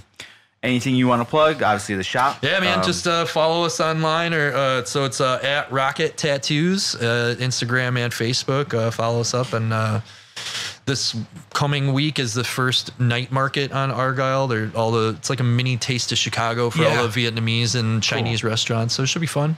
Feel free to come by and say hi and get free stickers and shit. Hell yeah. What's the address again? 1008 West Argyle. Cool. Yeah, do it up. Go. Yeah. All of our other stuff and social media and phone numbers and stuff are on the two things. You can find it. Don't be a stranger. Check it out. Use your brain. Likes, Subscribe to these things, people. Cool. How about you? Anything you want to plug? Yeah. When is this gonna air? This would be what did I say? After the 14th, after next weekend, right? Yes. Give me one second. He said the 15th originally. Is that what I said? Yeah. Yeah. So the 15th. Well, I could plug. We just played a show in Lansing, Michigan, with Boarworm, and I'm sure it was sick. And then we're playing. You played the. Literally the next tomorrow. If you're listening to this, on the 15th tomorrow. Come out to Empty Bottle because Warforged is playing with Immortal Bird and Baron Air. It should be a great time. And I'm stoked for that show. Yeah, awesome. I'm very stoked for it too. So we'll be doing our new. I'm excited to see you guys at Empty Bottle. That's gonna be awesome. Yeah, I'm kind of nervous, really but like you'll be fine. We were good for a while when we came home from tour. Now we've been home for a week. Yeah, oh, yeah. No, I've been trying to. All cramped. Yeah, dude, I'm trying to practice on my pad every day, but even then, I'm just like, oh fuck. Yeah, it should be cool though. We're playing a little bit of a not a super long set, but like a half hour of music. Okay, fair enough. So are you doing track 9? No, I'm not. We're doing. I'm missing your set. Showing up late. Yeah, maybe we will. Maybe I could convince everybody to, but I doubt we will. Motherfuckers. Track 9. I just want to hear it sick. Again. Dude, you know, hear it live. You hear us fucking slop through it live. Yeah, that's like a hard one to play. I believe it. Yeah, it sounds awesome. But anything else? That's it. That's all I got, man. People can look up Anti-Hero on fucking Bandcamp. Yeah, I'm definitely. So you guys still have going the Bandcamp up? I don't know. The face so. Was it one word? I know MySpace is like defunct. No, but I think there's links to it from the Facebook. Let me take a look at it while you're talking, while you're wrapping up, Bill. I think it's. I'm trying to think if I have anything to plug. I know. Oh God, I'm so bad with the. Oh, did I really? I might have just fucking deleted it. It was really? Anti-Hero 815 was the was the thing, because there's some other Canadian band called Anti-Hero, and we didn't realize or give a shit enough. Yeah, there's a bunch of Anti-Hero bands. I know there's a lot of them. See, if you had stuck it out, you guys could have said that Revolution made a beer. Oh my God. After you. Oh yeah. You know what's that always pops in my head every time I see that beer. You know what's super funny and coincidental is like the first C2E2 happened, like, and Revolution did their some sort of special beer for them. We were supposed to play that fucking thing. No shit. And because of the Chicago unions, and I'm pro union. I'm not talking shit, but this is why we can't have nice things. To do a live performance, you have to have so many goddamn licenses or something. They fucking they need an electrician to plug in everything. Right. Everything. Literally like plugging into the wall. Yes. Like it's I know. For us to do a live performance would have cost $10,000. Oh well. So they clearly absolutely insane. Right. They're just like, sorry. They're just like, you guys are more than welcome to do an acoustic set. And I was like, it kind of doesn't work that way. I was like, I like that you're still trying to get us to be part of this, but you clearly didn't listen to the music. Yeah. But yeah. Fuck, that's crazy. I didn't know that. Yeah. That would have been awesome. It would have been so fucking awesome. Yeah. A band where all the music is about basically all the shit that's going on. And it was right before the MCU became a thing. Yeah. So like we had songs about like Thor and all this other shit before any of those movies came out. So I might have been mildly successful. Yeah. Just think of it. You guys have that's so many instances in where I was almost famous. Close. Like I was in a band for like 10 seconds. I was in a band with Joe from Fall Out Boy, and then all of a sudden, which guy was that? The guitarist. Yeah. Okay. Yeah. So Joe Troman, he grew up in like Winnetka or Skokie or something. Yeah. Drove down because we were all going to hardcore shows together, so we knew him as Joe the Jew. Everyone knew him as Joe the Jew. I think I've actually heard that from somewhere else. That's Joe. Yeah. So all those guys, actually, if you didn't know, like all those dudes, with the exception of I think the singer, all those dudes are super into metal. Yeah, the singer's on a Misery Signals record. Yeah. Right. He does that guest vocal spot on that song on Mirrors. Oh, okay. Yeah. I didn't know about him, but Andy, the fucking drummer, played for Earth Crisis and is still in a super heavy band. That's and then fucking Joe and Pete used to be in Arm Angeles. Yeah. Pete Wentz. Yes. Yeah. I remember hearing the hardcore bands and stuff. Yeah. But like anyways, so many times. I was so close to famous. That's so funny. I could have sang for Fall Out Boy. I could sing like that fucking guy. Yeah. Damn it. It's all right. In another life. I still got my hair. Yeah. Does he not? No, that's why he wears a hat all the time. Oh. I haven't heard Fall Out Boy, and I can't tell you. You can't fucking be a teen idol when you're going thin on top. Right. Is this Patrick Stump? I think it's his name. Yeah, I think so too. But cool. Thank you so much for coming out, man. You're very welcome. This was a blast. So we're definitely gonna have to have you back on again. And yeah, guys, please check out the shop. This is really awesome. The Nothings for No One podcast. Thank you guys. We'll see you welcome, next week.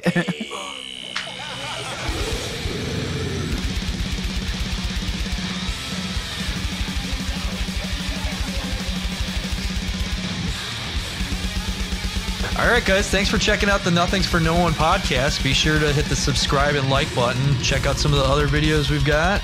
Check out some of the other past guests. Learn more and more about whatever is going on in this basement. Yeah, that's pretty good.